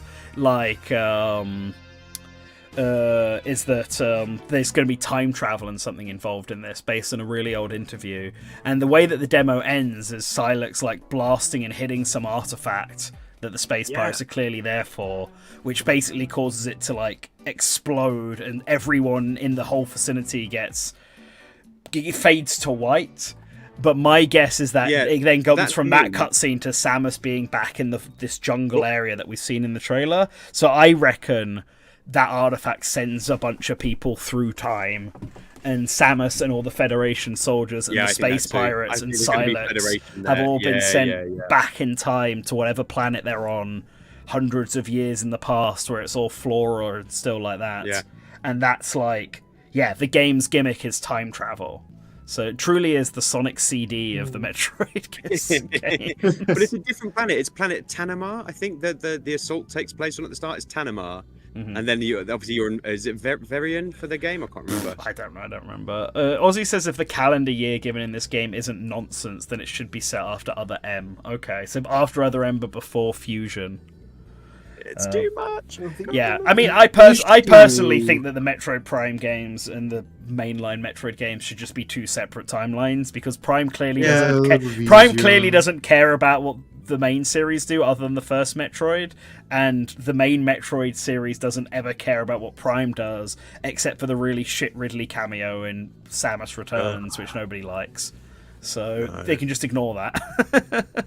Yeah, if you look into it, the issue is that it's interesting that they're using a galactic calendar year now, because in the past I've looked into it with Ozzy, notably, and the galactic calendar is not consistent with itself the few times that it's brought up. The timelines, especially when it comes to marrying the Prime games with the main, quote-unquote, mainline games, there's no consistency there. It's a lot of trouble. I think the separate timelines thing is probably an easier and more consistent way to do it, honestly. Yeah, every Metroid on the NES is canon to everything, and then anything after that goes in its own different direction.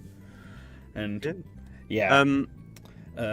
Metroid Prime 4 was very good. I really enjoyed it. It was nice being back in Metroid Prime, the Metroid Prime series.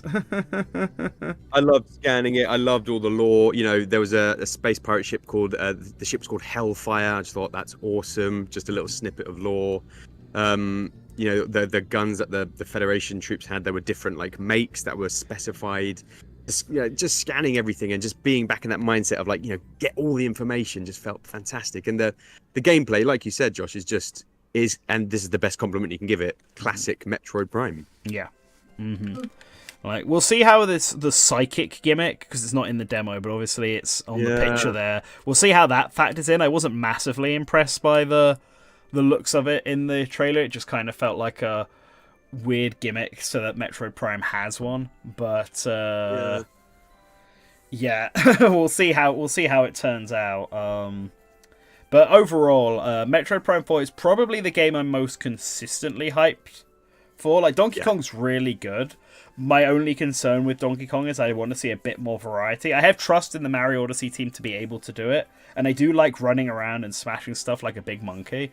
I don't know how long that will keep up after like 10 hours of smashing stuff like a big monkey. Whereas like a Mario Kart, which we'll get to later, I've got a few other things about that I'm like iffy on, but there's nothing in Metroid Prime 4 that I'm like worried about. I think it was so fun to play.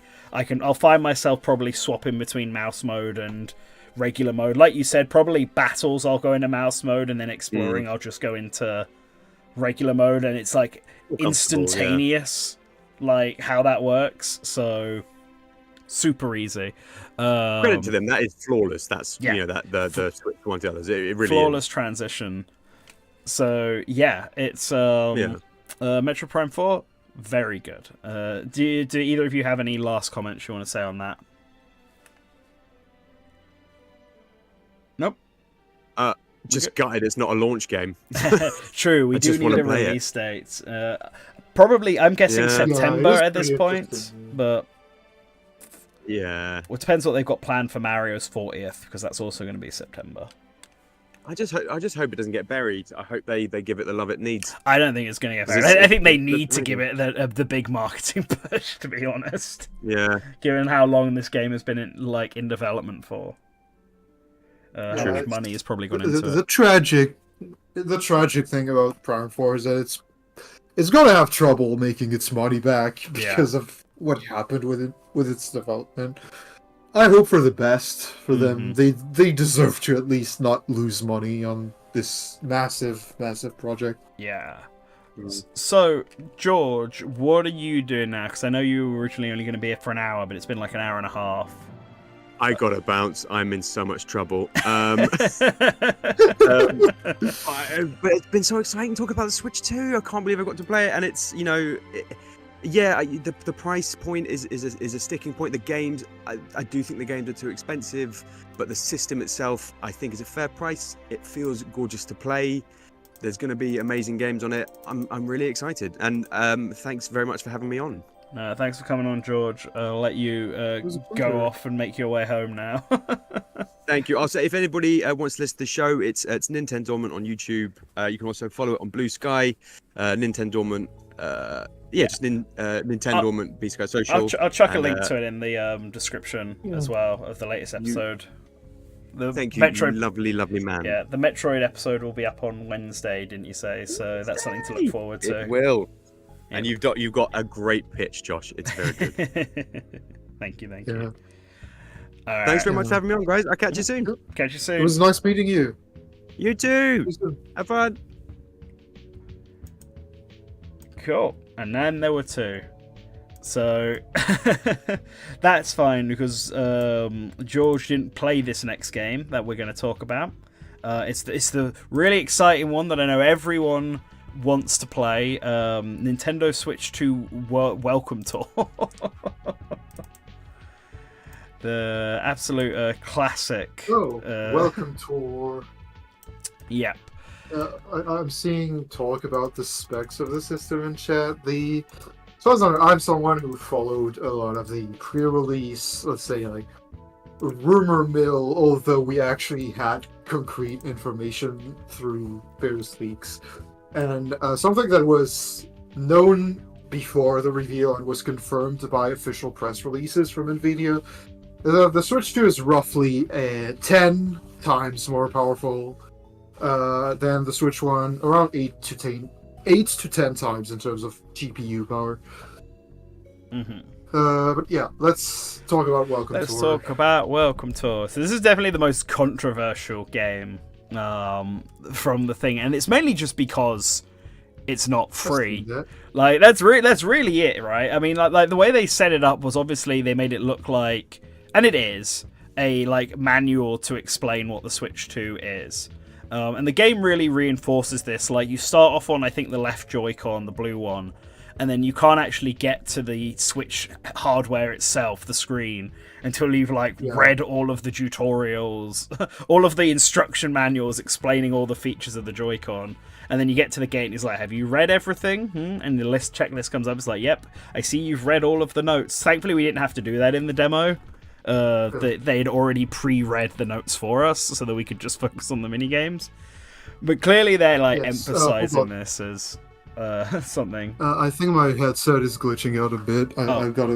I'll be back in 5 seconds. Alright, no worries. I'll talk to myself while that's going on. I was talking on the region locking just because I see people in chat. And I'm back. Going on there. The region locking thing that's going on is a Japan-only thing, and it's only for the retail units in stores, and it's only happening to stop people from going over to Japan and buying a Switch 2, because it's like, I think it's like $100 cheaper in Japan, and I mean, depending on how the tariffs turn out, it might be $200 cheaper in Japan than it is for Americans, so they really don't want foreigners coming in and buying all the units that they've got. They want people to buy the units from the countries themselves.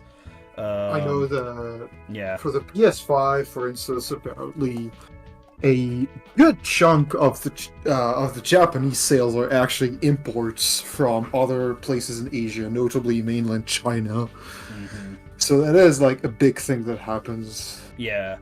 But anyway, Welcome Tour. So Welcome Tour, the demo that we played, has like 5 minigames in it.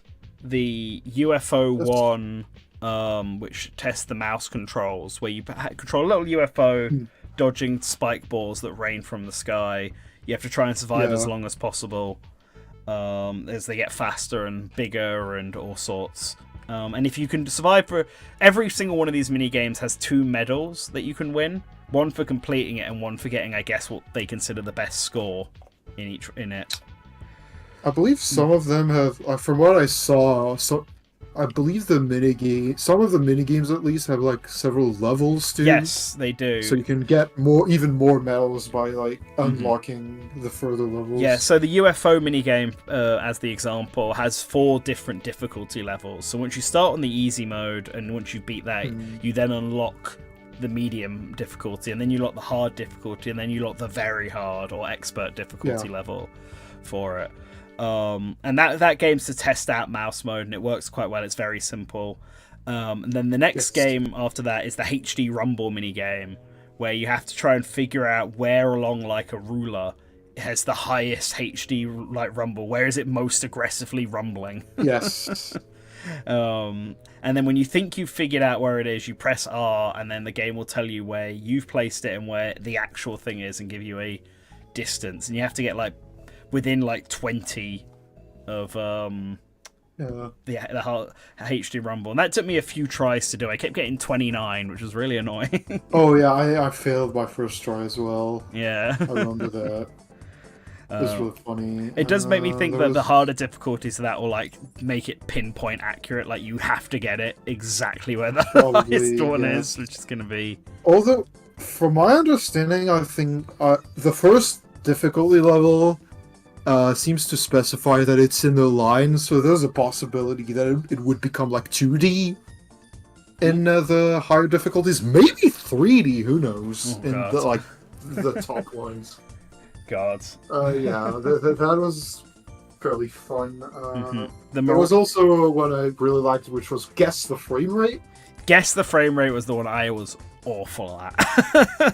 Oh, I actually got a perfect score first try, and the Nintendo staff was really impressed. Yeah, Guess the Frame Rate is a very funny, very Nintendo-style minigame. You basically see like a scene of a ball. It might be a football, a baseball, a tennis ball, a watermelon. Something goes past the screen, and then it comes up with two options, and it's like, what frame rate was this running at? And you have to guess. Yeah. And then when you pick your answer, it will show you what both look like. Like if it's like 120 FPS and 30 FPS, it will show you it in both forms going side by side, and tell you if you got the answer right. Yes. And you can't get any wrong, otherwise you lose. And I was fine with this game up until it hit 60 FPS. And when it was telling me, which is this 60 FPS or 120 FPS, and it's a tennis ball spinning really fast, I'm like, I have no idea. I have zero clue. I might have an advantage because my main monitor on my PC right now is 144 hertz, so I am used to higher refresh rates, which helps quite a bit. Mm-hmm. The thing I would like to say about Welcome Tour is I will buy, I am certain that I will buy it. However, it is definitely not for everyone, but if you're part of the target demographic, which would be people who are really interested in tech, in hardware and software development, people really interested in research, like R&D stuff, who want to know a lot about the system, that this game is incredible. I really love the quizzes. I really love the detail in which the devs go to explain their hardware, and it feels like something that Nintendo has never done before. So yeah, it's not a game for everyone. I don't think most people would be interested by it, and I understand the outrage about the price. If you are a tech nut like I am, this is definitely worth the price and worth getting.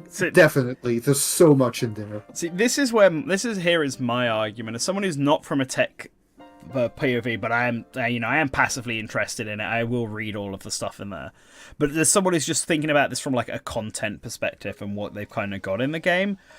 From what I've seen, I think this is worth the price. Like, I think if Wii Sports had never been a thing, and the idea of an Astro Bot hadn't been a thing on the PS5, and so there was no expectation of there being a pack-in title, I think people would be far more willing to pay the $5 that this game costs in order to like play these mini games, because like ultimately that we got to try out like 5 mini games plus there was the quiz, and we only got to do the left Joy-Con and the Nintendo Switch screen itself.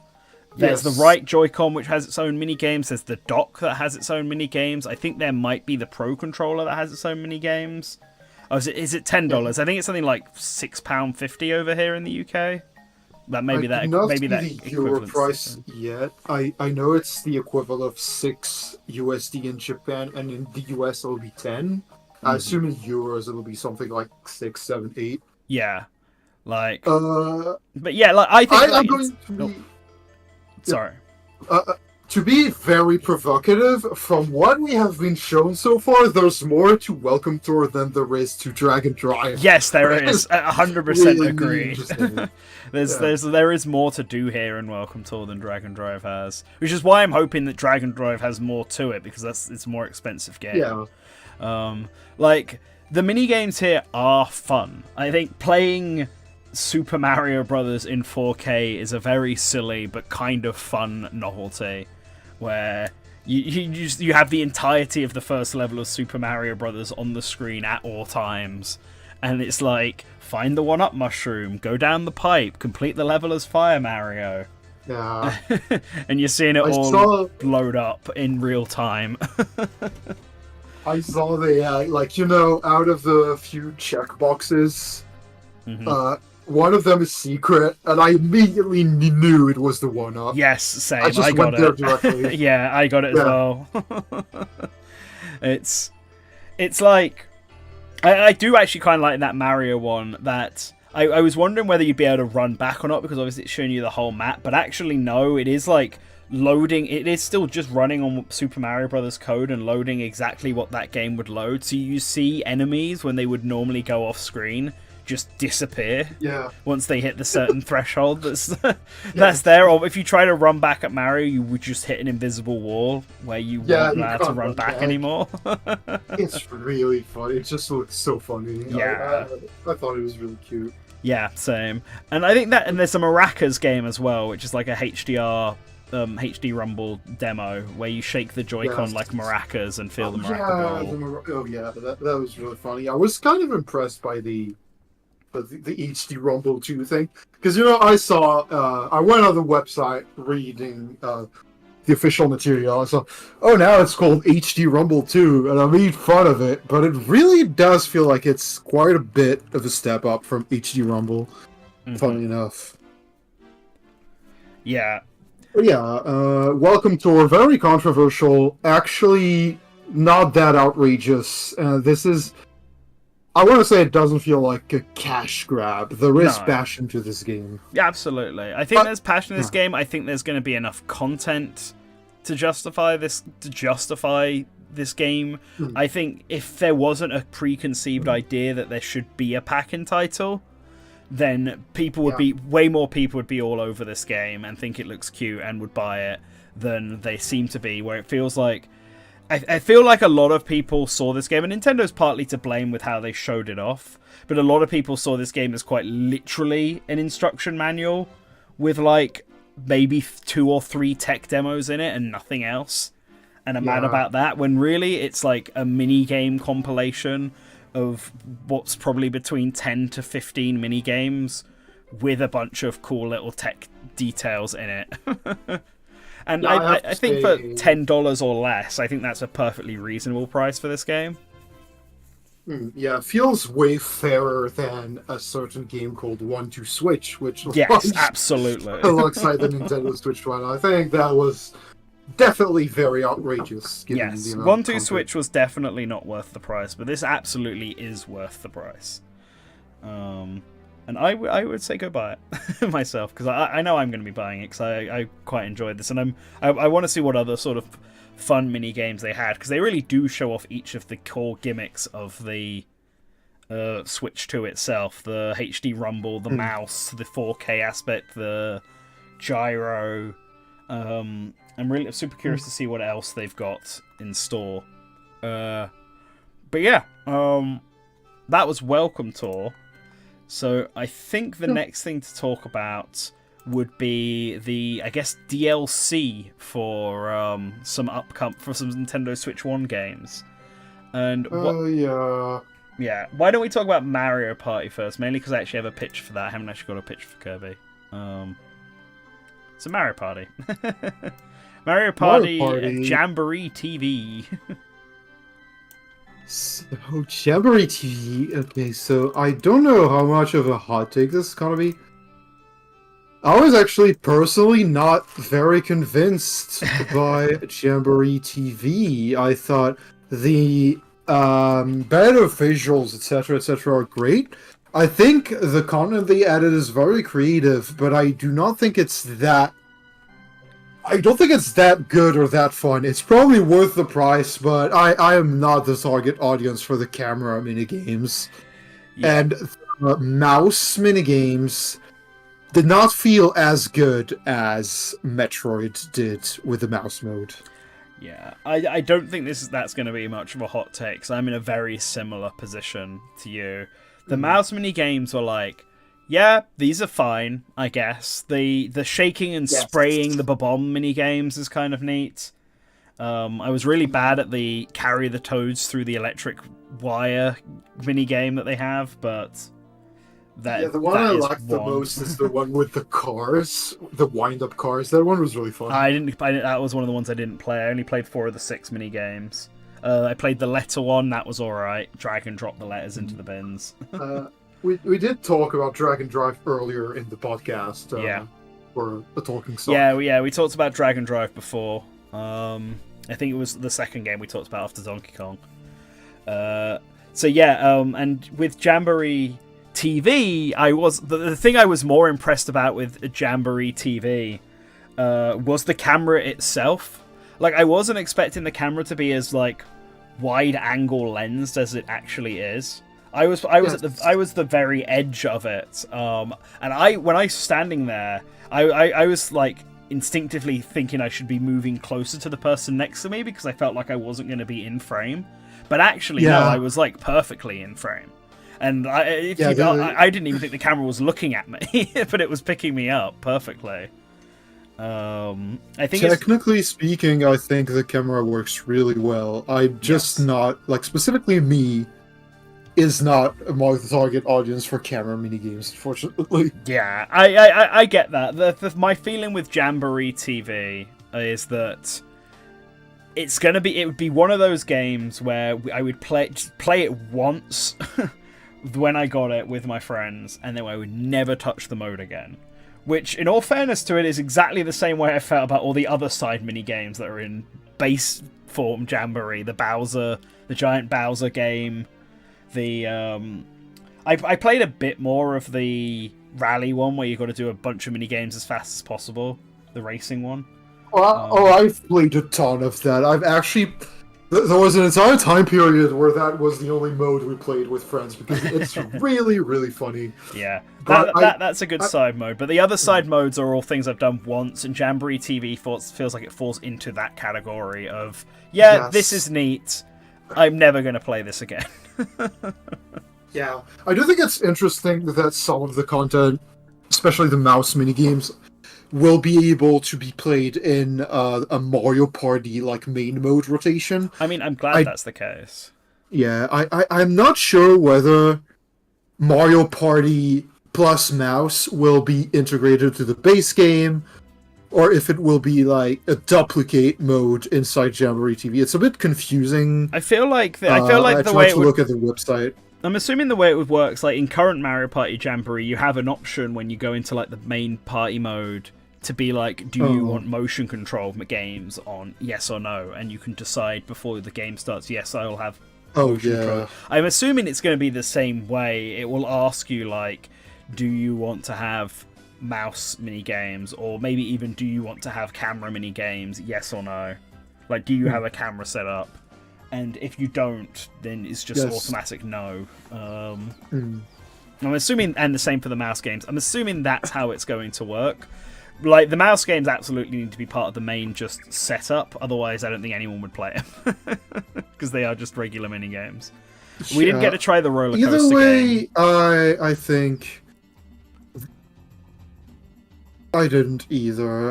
Overall, I think the new stuff is not for me, but I think Jamboree in particular has this strength that it has a bunch of stuff that you're not gonna play regularly, but it's there. So when you want to vary like your experience, you can just, that's also in the game. Wow, I did not remember that was in the game. And then you play it and you have fun.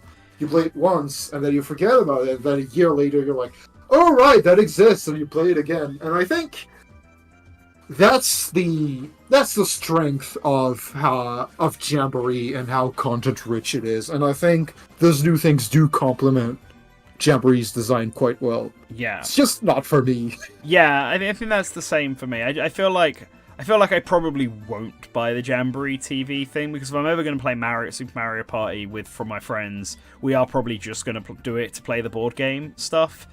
And I don't think the especially 6 if you're mouse mini games that might show up is enough to justify the like $20 upgrade this is. Yeah, especially if your friends are still on Switch 1, so they Yeah. can't, like, their games are not compatible, so yeah. Mm-hmm. Either way, So, yeah. yeah, that's Mario Party Jamboree. But the Kirby one, Kirby the Forgotten Land plus Crystal thing, I don't have a picture for it, so I guess I'll just go back to the generic background. That is definitely worth the $20, because effectively, it's just another Kirby game.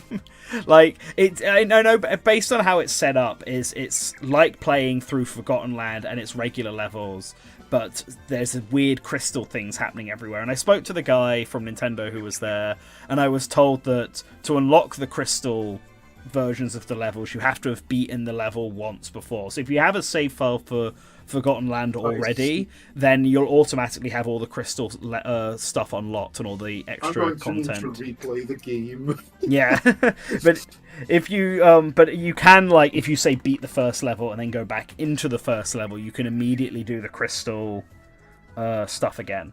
You can immediately do the crystal stuff from there. But what I found was that even though it's using the same levels, the actual level layouts are completely different. Like, the start of the level is the same, but as soon as you go off the beaten path and follow the crystal pathway, it's just an entirely new level at that point. And I imagine it's going to be the same for all of them, and I imagine bosses will probably also have a crystallized boss version of themselves that's harder. And with this new pathway comes new collectibles, new missions to do, new mouthful mode. So the one they show off in the first level is the big spring that Kirby can use to bounce up and break through floors and stuff like that. Especially, I honestly, as a huge Kirby fan, I enjoy the level a lot. It's more Forgotten Land. What is there not to like? Mm-hmm. But the thing I'm the most excited about is obviously more Kirby story, which means more Kirby lore. Yeah, more Kirby advancing lore. the lore of the Let's franchise. go. There are 3. Every level has these 3 weird little glowy star guys that you have to collect. Yes. There's 3 hidden in every level. They move. They're alive. What are these little guys? What horrible eldritch monster will they transform into when I collect them all at the end of the game? Yep. Yeah, and I'm really excited. It's been since Return to Dreamland Deluxe was the last time we got new lore, new Kirby lore. I'm excited for this. Something we saw in the trailer is that there is a new song sung by Nacho. Nice. The fictional / real life singer that sings the main theme for Forgotten Land. So I wonder what that entails as well. Mm-hmm. Lots of things I'm excited about. Yeah, I wonder if there'll be. Oh, I was going to say, sorry. I wonder if there'll be like a new power up, like a new copy ability, like a Crystal Kirby. That seems like such an obvious thing. I don't know what it would do. Yeah. But... I want to say, so the increased performance, great. Finally being able to play Forgotten Land in 60 FPS is incredible. Yeah.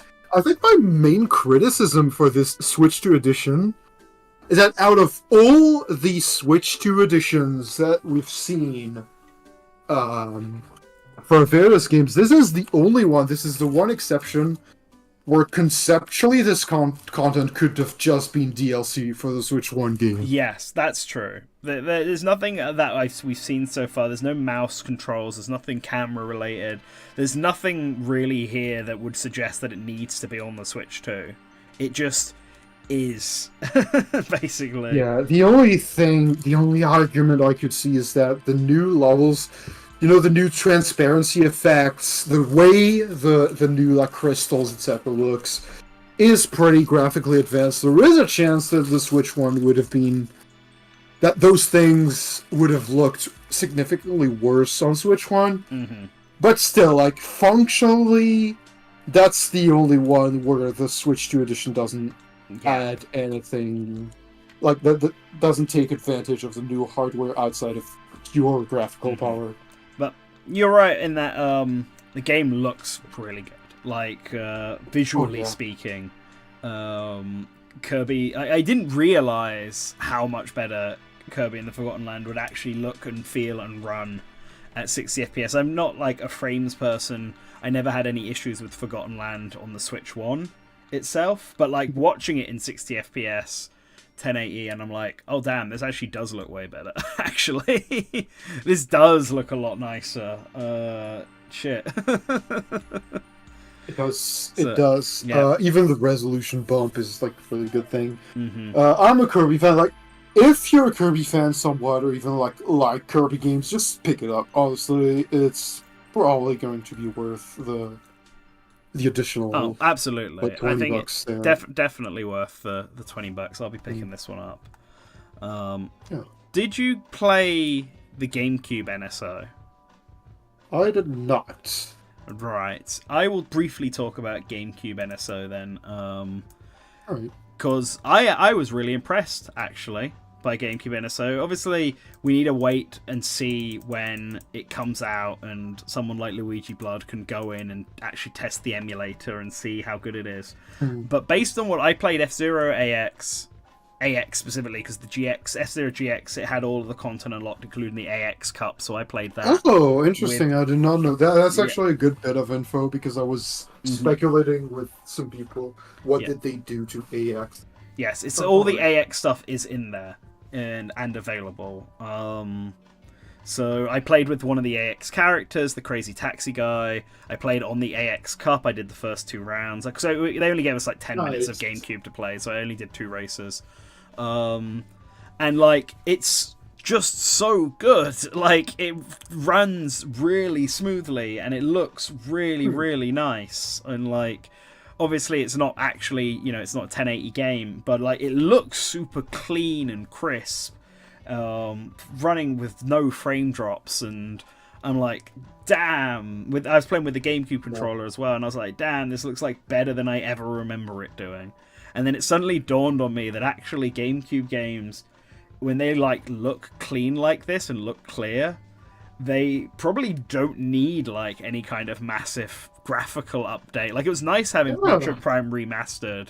Like that game looks gorgeous, but it's just like a clean look what the GameCube has. Yeah, And it is. Soul Calibur 2 was the same. That was the other one I played. Soul Calibur 2 looked and ran really nicely, to the point where like I feel like we could see Soul Calibur 2 come back into vogue in the competitive scene, because I know that's like the fan favorite Soul Calibur game, using the NSO version of this game like Yes. really easily.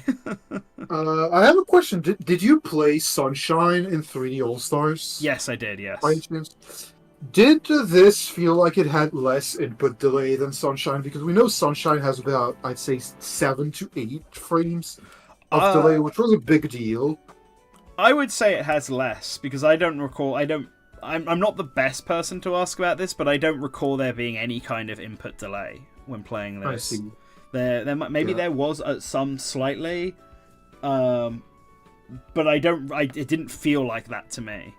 It would have been nice if I could have tested that out on Sunshine, but the only other games they had there were Mario Strikers and Wind Waker, and I wasn't that interested in playing either of them. Interestingly, even though everything was unlocked in Soul Calibur 2 and F-Zero GX, they didn't have everything unlocked in Mario Strikers. That's really fun. So, like, I'm guessing, obviously Mario Strikers isn't there on launch. My guess is that they had it here at the demo booth so that they could have a second multiplayer. Well, I guess there were already 2 multiplayer games with F-Zero, and I guess it's so they could have a Mario game that people could play. Yeah. But yeah, it felt like a sudden enough. last-minute addition to the Yeah, demos. But yeah, no, I was really impressed with GameCube NSO. I'm really looking forward to it. Games like Gale of Darkness, I've never played, so this is my opportunity to play them. Path of Radiance is a game I've been itching to replay, and this is the best chance. This is the best opportunity to have. I played Chibi Robo last year, so I'm not rushing to play that one, but I hope other people do. Because, I mean, if you want to see a new Chibi Robo game, you need to show... Nintendo needs to look at the data and be like, wow, so many people are playing Chibi Robo on Nintendo GameCube, Nintendo Classics. Yeah, I am... The games I'm waiting for the most are the 4 Mario Party titles. Mhm. Not because I love those games, but because Mario Party Let's Play is like a pretty, I'd say, iconic thing to do in general, and having an official way to do it that runs well and potentially also supports the microphone stuff in Yes. 6 and 7 would be incredible. I didn't even think about it till I think I saw you... I think you mentioned it in Discord earlier today. Or someone at least Yes, did. someone about posted a Yeah. Blue Sky post that And talked I about was that, like, and I forgot about the microphone stuff. You can do that with this. And it made me then remember, like, oh yeah, Odama. That's just a whole game built around the microphone. They could bring that to the Surface. So the service. Yes. You can have people screaming at their Switch 2s, telling their soldiers to move left and right. Yeah, Bring that back.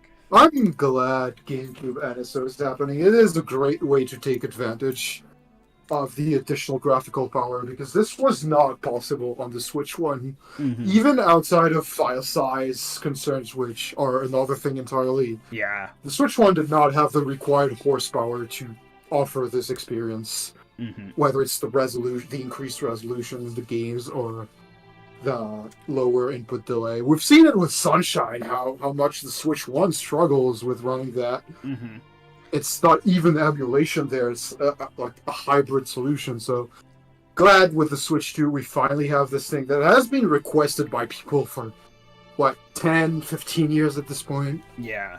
Yeah. So one last thing, and I don't know if this is just a setting that I turned off back when Nintendo Classics first got introduced, and so I've forgotten about it. But on the Nintendo GameCube stuff, I noticed that you had the boxes, and then it told you in the bottom corner of the box what region it was. So, and this that demo, is a it said thing. that and then European over every box. I believe that is a thing in the current apps. And Okay. It's an exclusive feature to the European versions of the apps. You can choose both the American and European versions of the games. I believe for GBA and N64 specifically. I see. think. I think I probably switched it off then because I probably had no reason to play any of Hmm. the other region variants, so that's Yeah, why I forgot. I that do was a play thing. games in French sometimes because Yeah, I think of it's course. pretty funny. Yeah. But yeah, GameCube, super cool. I want to try and get one of the GameCube controllers to play wirelessly. Especially just based where my Switch actually is in my living room. It's going to be basically impossible to play it wired. I'd have to move the Switch itself. So I'm going to try and get a wireless one. But really, really impressed with Nintendo, especially after coming off of the Nintendo 64 emulator, which is like passable by my definition, which is for a lot of people's definition not acceptable at all. This one is like way better. Cool. Yeah, so- the N64 is a bit tragic because it's like the only bad one in there. Yeah. It doesn't have to be that way. Last thing then, I think Mario Kart is the only one we've not talked about, unless there was another game that you've played. Like, did you play Zelda at all? I did not. No, I didn't either. I didn't see a point. It looks really good. I will say this. Similar to Kirby, I had heard people say that Zelda looked or ran poorly on the Switch One, but I never really saw it outside of some very specific situations, like when there's a lot of grass. Like Korok Forest, it absolutely runs like ass on the Switch One. But like actually watching other people play it on the Switch 2, it actually looks like amazing. It actually looks like way better. It runs way smoother, and I'm like, oh damn! So this is how it should look. It's amazing to finally have the game. Especially in the case of Breath of the Wild, I believe they had to do quite a little bit of work. Possibly ported the game to their newer internal engines. Yeah. So it can actually run at 60 without glitching out, as you may have seen when people try to hack that in Yeah. with various solutions. So, yeah, I think it's just...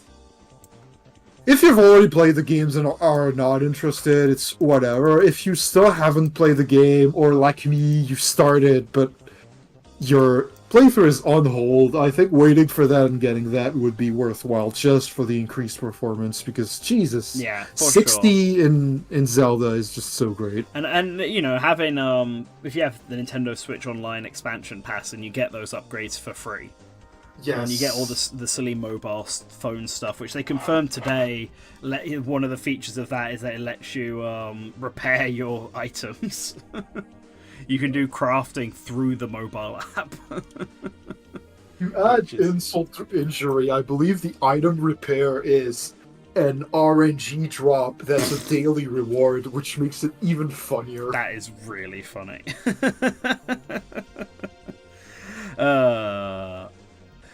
Okay, yeah, oh yeah, rip everyone who owns Breath of the Wild on Wii U. You'd have to buy this again if you want to play the Switch 2 one. Rip. Yeah. Okay, let's I guess then Mario Kart World is the last thing to talk about here. Oh boy. The big one, the launch game. And I mean, I really enjoyed it. I played Mario Kart World. I played about 3 races in Grand Prix mode. I don't know what it was like in Paris, but in the London event, you walk in and they immediately put you on Mario Kart in Grand Yes, Prix, it and was they're the like, same play. thing in Paris. Same thing there.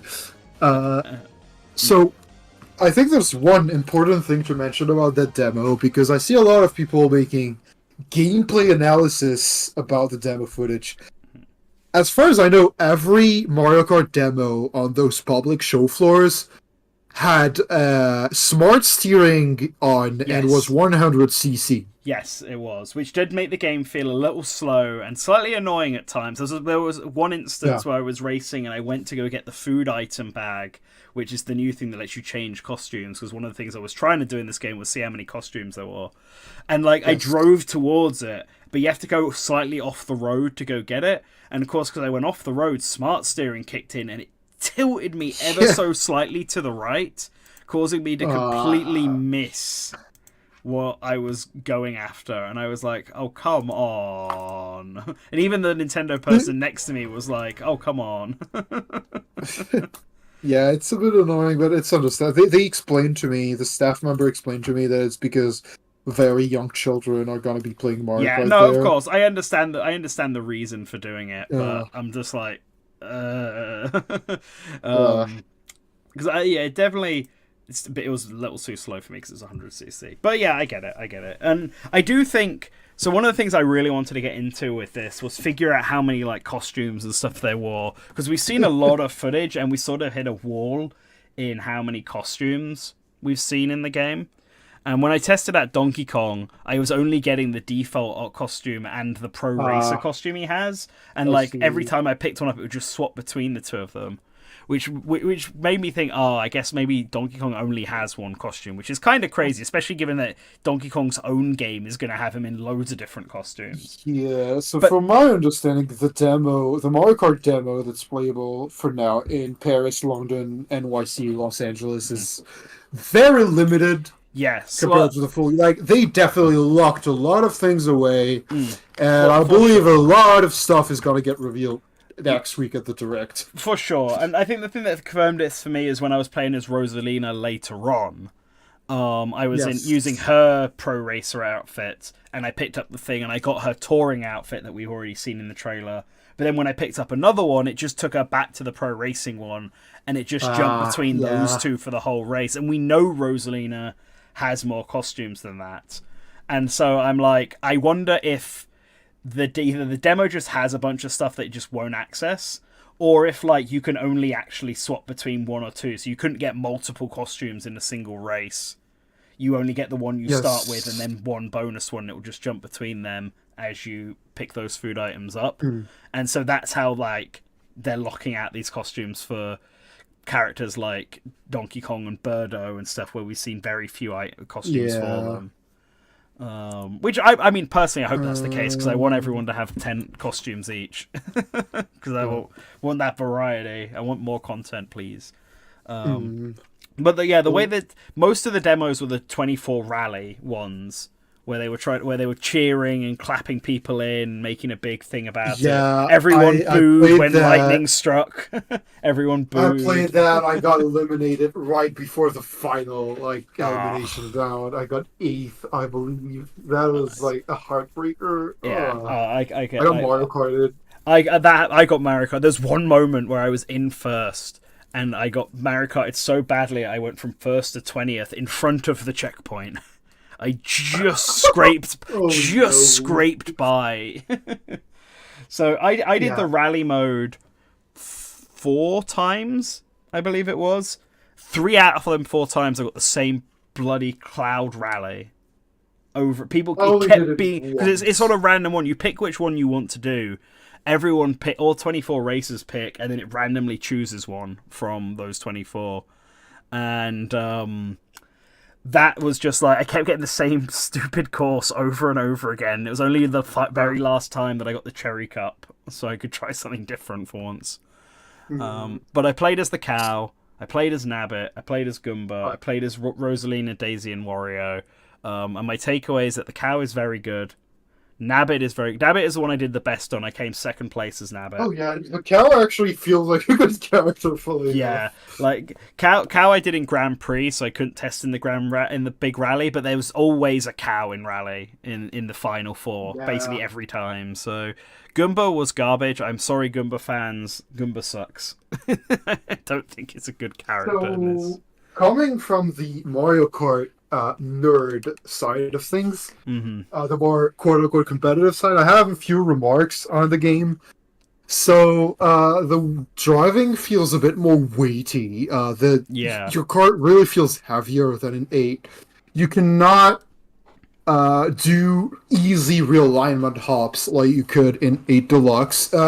Basically, in 8 Deluxe, after a drift, you can just, like, hop and it realigns your movements completely. Yeah. And it's, like, really easy. You can't do that anymore. There is more of a risk to, I wonder if that's because of the super hops that they've now added to the game, which I really struggled to pull off. It's like you can hold down the hop button and then do like a big jump and it gives you a boost, and I just could not do it to save my life, but I could see other people doing it. I kept doing it. I don't know if it's actually good to do in a neutral position, but it's probably good for regaining speed after getting Mario Kart. I'm assuming part of the reason for doing it is to get onto the grind rails easier, because something I really struggled with in this was actually the grind railing itself. Like, not every rail can be grinded on. The people from Nintendo told me either a rail can be grinded on, or it's something that will be destroyed if you drive into it. And the way you can tell is that every grind rail goes into the ground first, so you can drive up to it. So if you see something that isn't going into the ground, then it's not a rail, and will instead be destroyed if you drive into it. So I was like, okay, but I actually did not manage to get on a rail once. Wow. Yeah, I could not figure out how you do that. I did not understand the way the mechanic works. See, my thing with the rail grinding is I just don't think there's any benefit to it. I feel like every time I went on the rail grinding, I was either slower or it was the same speed.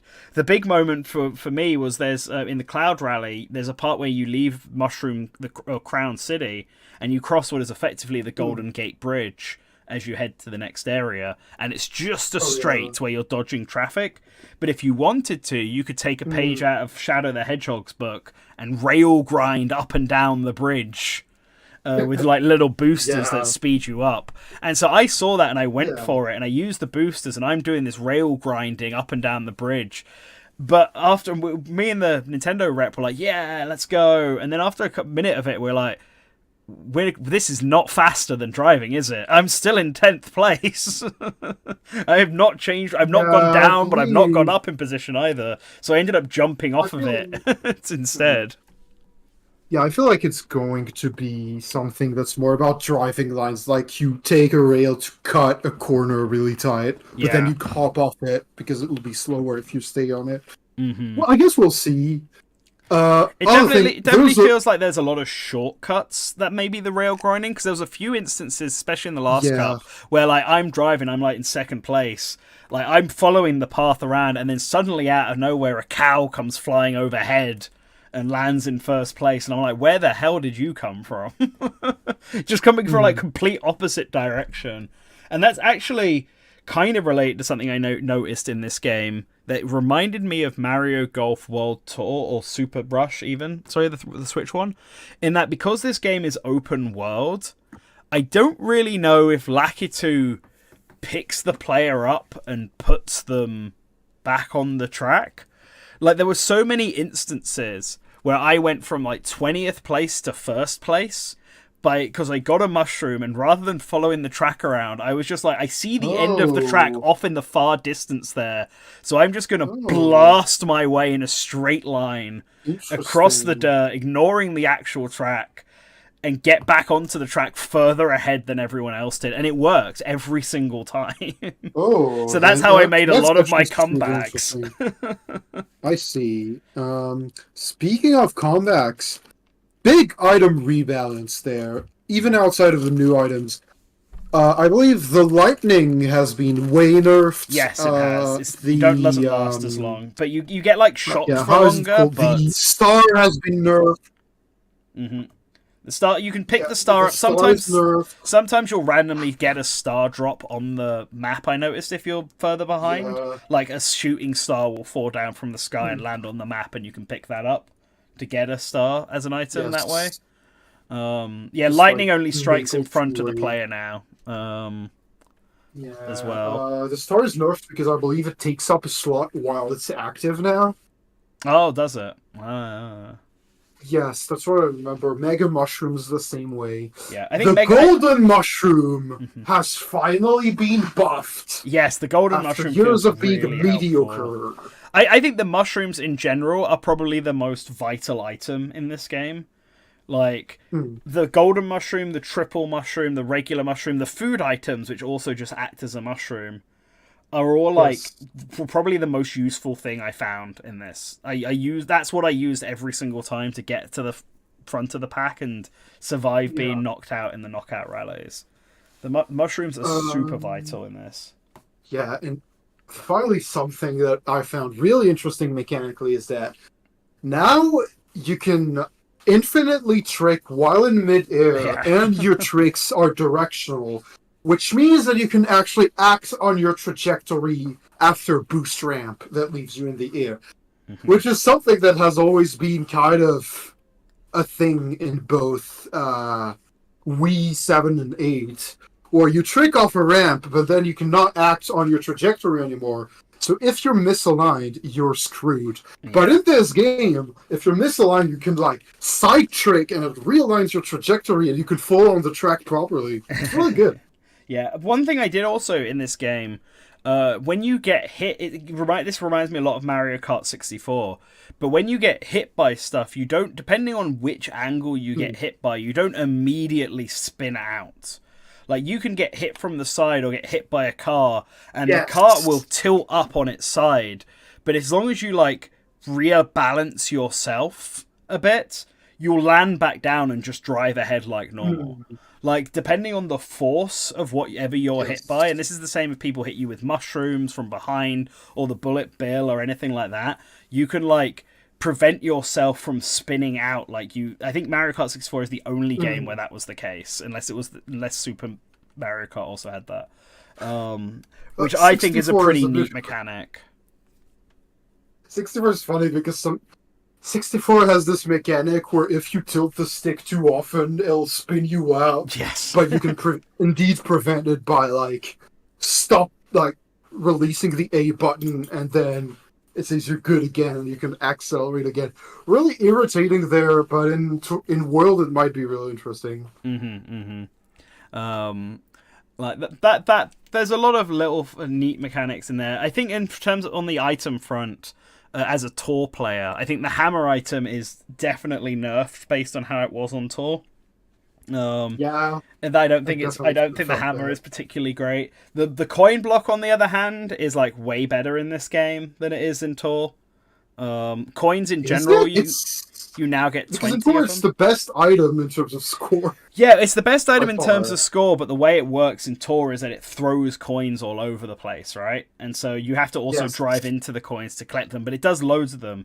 In this game, every time you hit the question mark block, you gain coins as well as it dropping coins behind. Oh, I did not realize that. So, That's like, great. you just gain a bunch of coins, and in this game, there's no points mode like there was in Tor, so you only need coins for the Yes. same reasons you do in the previous Mario Kart, and that increases your speed. So Yes. that's and the gold Koopa shell is actually a very useful item as well, because rather than like the red Yes. shell obviously homes in on people, the green shell just goes in a straight line. The gold shell follows the path of the course for a certain amount of time until it either hits an opponent or until it hits like I don't know a certain amount of time. It's traveled a certain amount of distance, and it will leave coins, but a trail of coins behind it, and then implode into about 6 coins at the end. So you can throw it ahead and just follow behind it and just collect a stream of coins and potentially hit someone. Yes. And you don't have to aim it or anything like that. So it's actually a pretty useful item, all things considered.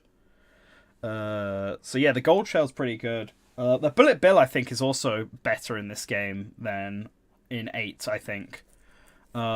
Because of how I was playing and managing to skip loads of courses using mushrooms, I frequently found myself like getting into second place with a bullet bill and holding on to it in case of a blue shell or anything like that, and using the bullet bill to dart ahead.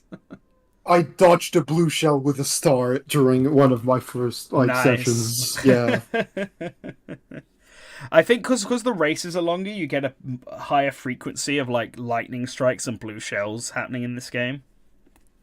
Like I don't know, but I felt like every rally I did, there was at least one lightning strike, if not 2 lightning strikes happening over the course. And sometimes the lightning strikes will change the weather, which is something the Nintendo reps really like pointing out to me. The weather affecting changes and the day to night changes are all pretty neat, I think, in this game. I'm not sure how much of an impact it has on the actual game and the race itself, but it's like a neat thing to have there. So what did you think about the new courses and the new tracks themselves, and on the old tracks, the returning tracks? My highlight overall is probably Boo Cinema. I thought that graphically they had like filters on the screen with like an old film effect. I thought that was gorgeous. Yeah, absolutely gorgeous. Boo Cinema, My I think, highlight, is my definitely. highlight as well. It was the first track I did. It starts you from the race from like DK Pass to Boo Cinema, I think it was, and like yeah, you go. I really love the part of the race where you go into the film itself, and that's when it gets the filter over it that makes it all monochromy and like an old timey film, and you drive around inside this like filmscape, this haunted filmscape, before you fly out at the end and glide. I found Boo Cinema was a very cool level. Dino Dino Jungle, the new version of that, is really cool in my opinion. They changed the cave part. They clearly stylized it after Jurassic Park. When you enter that area now, you enter the Dino Dino Jungle area through like a broken gate, similar to the Jurassic Park gate. Instead of going inside a cave, you now go inside a laboratory, and there's different pathways on different elevations now that you can drive through. So they've added more routes. It's the same basic layout, but they've added more routes to it, more obstacles, different dinosaurs. They got rid of the bottomless pit inside the cave and replaced it with stuff you can boost across. But I think there's a dinosaur in there now. Like, I don't know, Dino Dino Jungle they've really upped. But a track I think they've made worse is Wario Shipyard. I don't know what the logic behind them being like, let's take a track that was predominantly underwater in Mario Kart 7 and add it to a game that doesn't have underwater in it anymore. Because now you do the same layout as Wario Shipyard, but there's no underwater elements, so you're just bobbing up and down on the water's surface, occasionally going up onto a platform to get a boost. And that's it. And it's not even like Wario themed anymore. They took all the Wario signs, the giant Wario cardboard cutout from it, and replaced it with like a haunted anchor. and they got rid of all the purple coloring and made it like bluish green. It looks like a haunted ship graveyard now, which I suppose was the original theming anyway. But Yeah. it's still called Wario Shipyard, and there's no Wario anything about it. And I don't know. I just felt like when I was Yeah, playing through it, I was like, this is worse, actually. I'm not a fan of this. Yeah, they're more reimaginings than they are remakes, honestly. And I think it's good that they did this because it really is like a new era for the series. So they kind of left the traditional retro track concept in a deluxe and tour and the booster course pass, Yes. and kind of like just redid everything. Like now it's not a course remake. It's like a section of the new map that's a reimagining of a past course, but it's also its own new thing. And I think that's really great. Yeah. So one problem I have with these tracks, and I think what I need to do is play these in Grand Prix mode. And not Grand Prix mode where you drive from track to track, like the traditional toggle for Grand Prix mode where you do 3 laps of each tracks, because that is an option. Yeah. But it wasn't available to us at this show. Because my fear with a lot of the tracks in this game, including the old ones that they've redesigned, is the same issue I have with Mario Golf Super Rush, in that in order to make these like open world type games, they've made all the tracks like less interesting, less intricate, and more flatter, so that when you're doing the free roaming mode, you have the option to go off the path easier. Like I played a bunch of the new tracks and stuff, and like I don't really remember the layout of many of them. Boo Cinema was pretty good, and the Floating Ruins course, Block Ruins, which has the coolest entrance ever, by the way. You're in like a swamp. If you're doing the rally mode, you're in like a swamp, and then you get shot up a gigantic geyser up through the clouds, wow. and then Yes, I it do comes remember into that, view yeah. as you land onto the ruin. These like floating ruins, and then it becomes the actual track itself. Yes. And like I got to start, because when you do a rally mode and you're waiting for the 24 players, it just drops you in free roam mode. And so you can drive around and do whatever while waiting for everyone else to join. And it started me up there once, and I just drove straight off the map and watched like Rosalina fall all the way down back to the open world, like seamlessly. And at one point I went off into the ocean to see how far I could drive, and I'm pretty sure it lapped around and just took me to the other side of the map. Oh, that's actually really interesting. Yeah, I'm pretty sure that's what happened anyway. It was at night and it was really dark, so I was just driving out in the ocean, and suddenly a building came into view, and I was like, oh, is that land? Where am I? That was kind of fun in the ocean, because you get giant dolphins and giant fish and cheeps jumping about, and they get affected by items as well. Like I threw a bomb at a fish and watched it flop over, which was funny. Yeah. I did find Peach Coins, a new collectible that they have not talked about in free roam mode. I found that as well. I in the forest, I decided to grind a rail that's actually like a vine, and I've grinded this vine up around a tree, jumped to another vine and rode that around, and then like drove into a bud on like a cliffside that became a vine, and then I rode that along. And during that, I just picked up a peach coin, and it like appears above you, goes ding, and disappears. And I'm like, oh, that's new. Damn. That's a secret collectible. Yes, I actually found mine under the Golden Gate Bridge. Nice.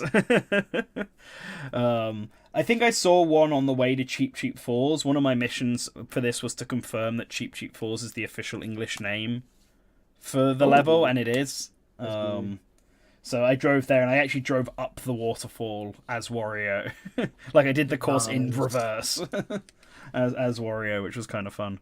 But this yeah, game is probably like it's gonna be something, all right. I can't wait for the direct. Same. The direct. I really want to know because I feel like the open free roam mode is going to have a ton of secrets to find and a ton of stuff to do.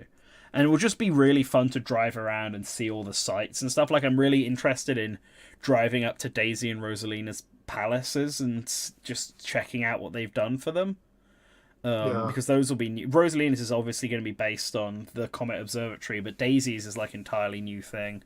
I got to see the Super Mario Land enemies, the Toki Tokis. They're massive. Oh. I realized a lot of the obstacles in this game are huge. The Chain Chomp balls, the Boom Boom, the Toki Tokis, they just run at you. They're like massive things. I got to become Coin Coffer at one point with the Kamek item. Turned me into Coin Coffer. Coin Coffer is such a lad. Yeah. I think my one criticism here of Mario Kart World, and this is something that I think maybe it being in 100cc just made feel a bit worse, but because, and this was more of an issue in Grand Prix than it was in the rally mode. I think with 24-person rally, everything is so chaotic. And there's such a desire to hit the checkpoint as soon as you can that it sort of it goes over all the other feelings I have. But the driving from course to course, I think the actual paths the game takes you on are kind of boring, as they're just mostly flats. They're either straights or they're S turns. There's just nothing. The direct pathways from each track are just really dull, and because they take up like 2 tracks each, like 2 laps each in Grand Prix mode, it feels like you spend 2 laps effectively just driving in a straight line, and then you get 1 lap that is an actual Mario Kart course. Yeah, I feel like getting to play the game in 150cc without smart steering, sorry, is probably going to change that a bit. Yeah, and I think playing with people is always better than CPU. There is one. Off my head.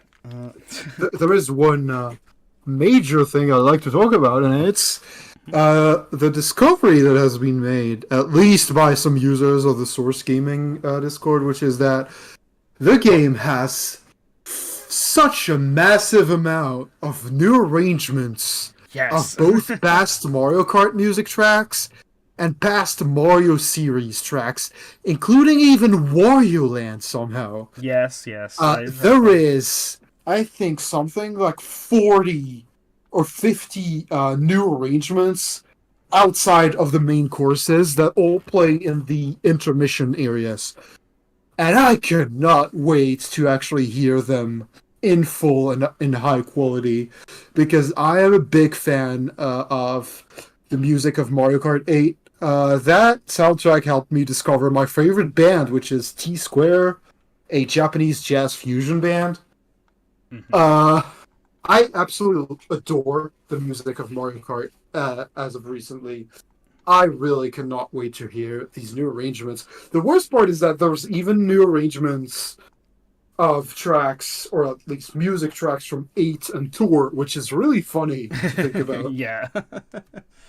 There is one thing I'm kicking myself that I kind of wish I'd paid more attention to, because I was trying to listen out to music to see if I could hear any new tracks, but it was kind of difficult to hear music. Like Airship Fortress is stuck in my mind because I kept getting the same track that started me on Airship Fortress, and that rally always starts with the Airship Fortress theme, the doo doo doo doo doo doo doo doo doo doo. So like every race I had that to blasting at me. And some were like Moo Moo Meadows were like pretty easy to spot. But when I was doing free roaming mode and I was at nighttime, I went to Peach Beach, where I actually discovered a secret warp pipe. I came up on the beach behind the track, ended up like going up to one of the buildings, and I got to a dead end and there was just a warp pipe there. And I was like, what is this? And then I went into the warp pipe and it took me to like a different part of the Peach Beach level, just in the middle of the track. It just came up and like threw me out. And I was like, where am I?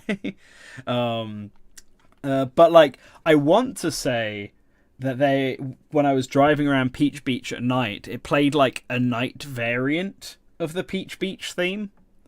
So there's the new remix that comes with the track, which I also heard when I got to race through it in one of the Grand Prix.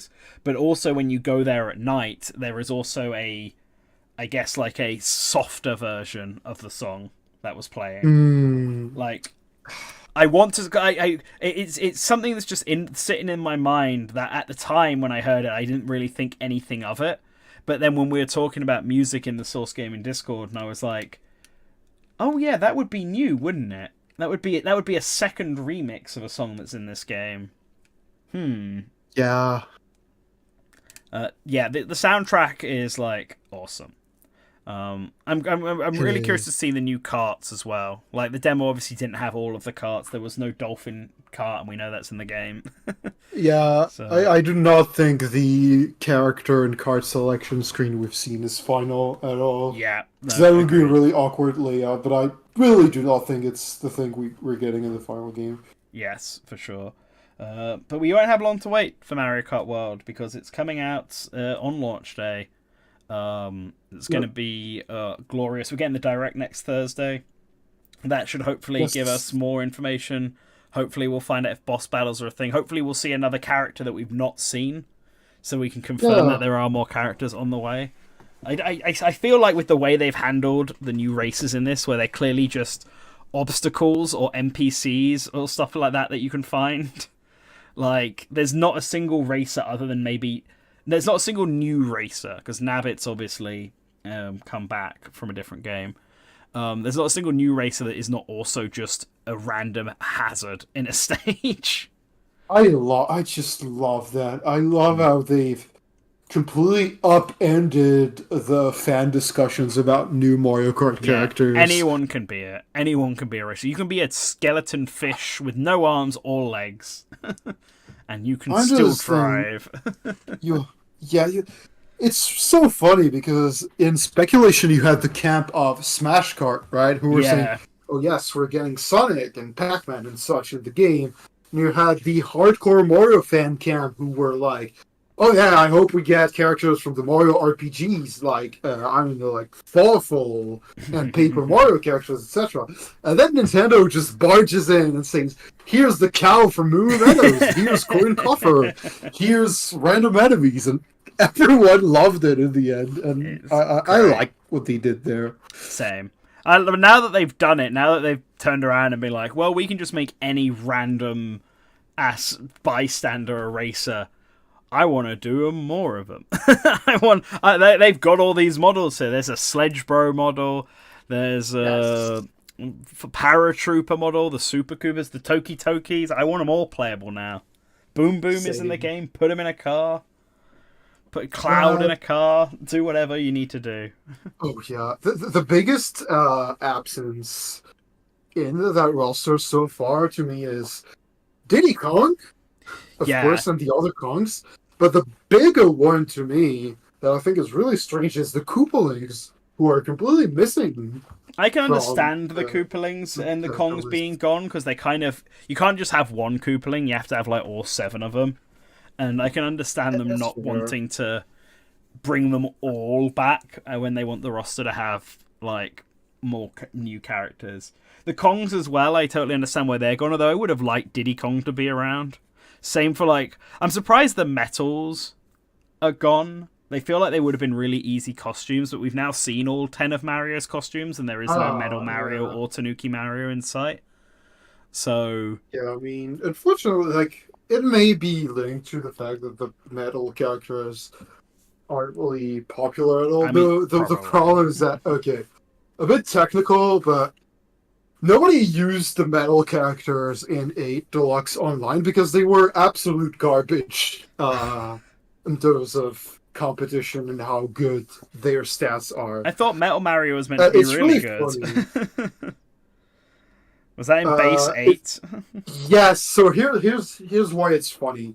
Metal Mario was the best character to use in 7 because he had the stats of a heavy but the frame of a medium character. Mm-hmm. So everyone online used it, and Nintendo saw that and took that as, oh wow, Metal Mario is really popular, let's put Pink Gold Peach in the game.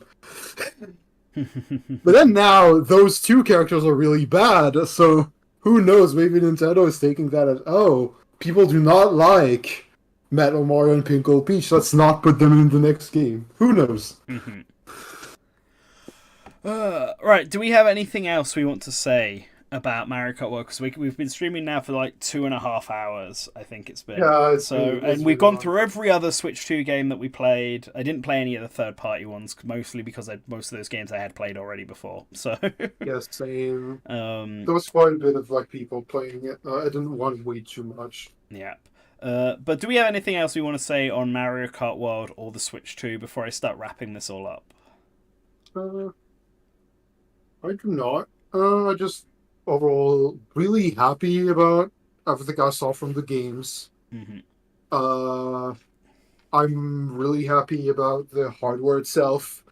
It's exceeded like the hardware. I'm just talking about the hardware itself. It's exceeded all of my expectations. Nice. By far, the screen is incredible. Still can't believe we're doing a variable refresh rate on a Nintendo system.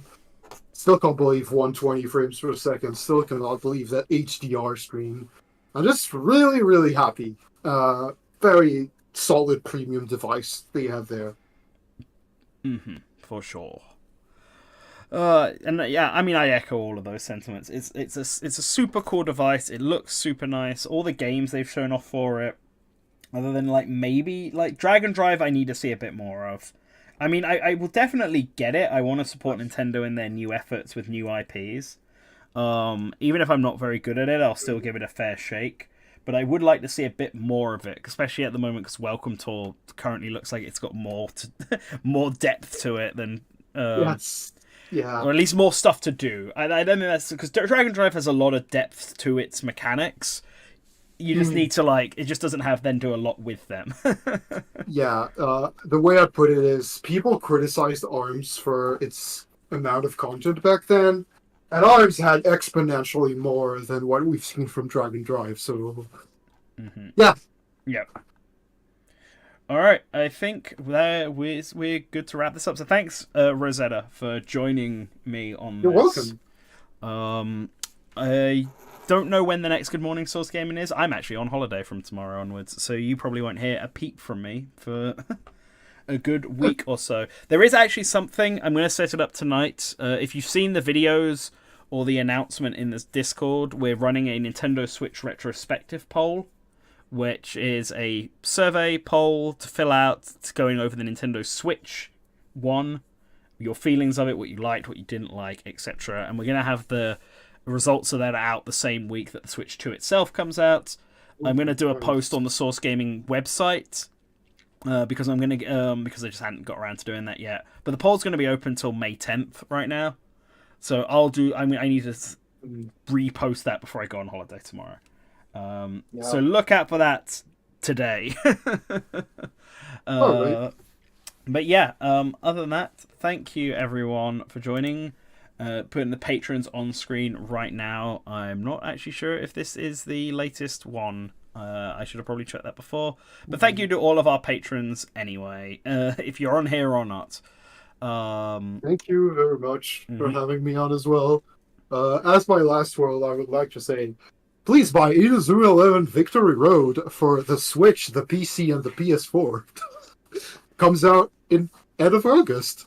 There we go. Support level 5, and maybe they'll get their games out faster next time. I've been waiting 9 years. All right, later. Later.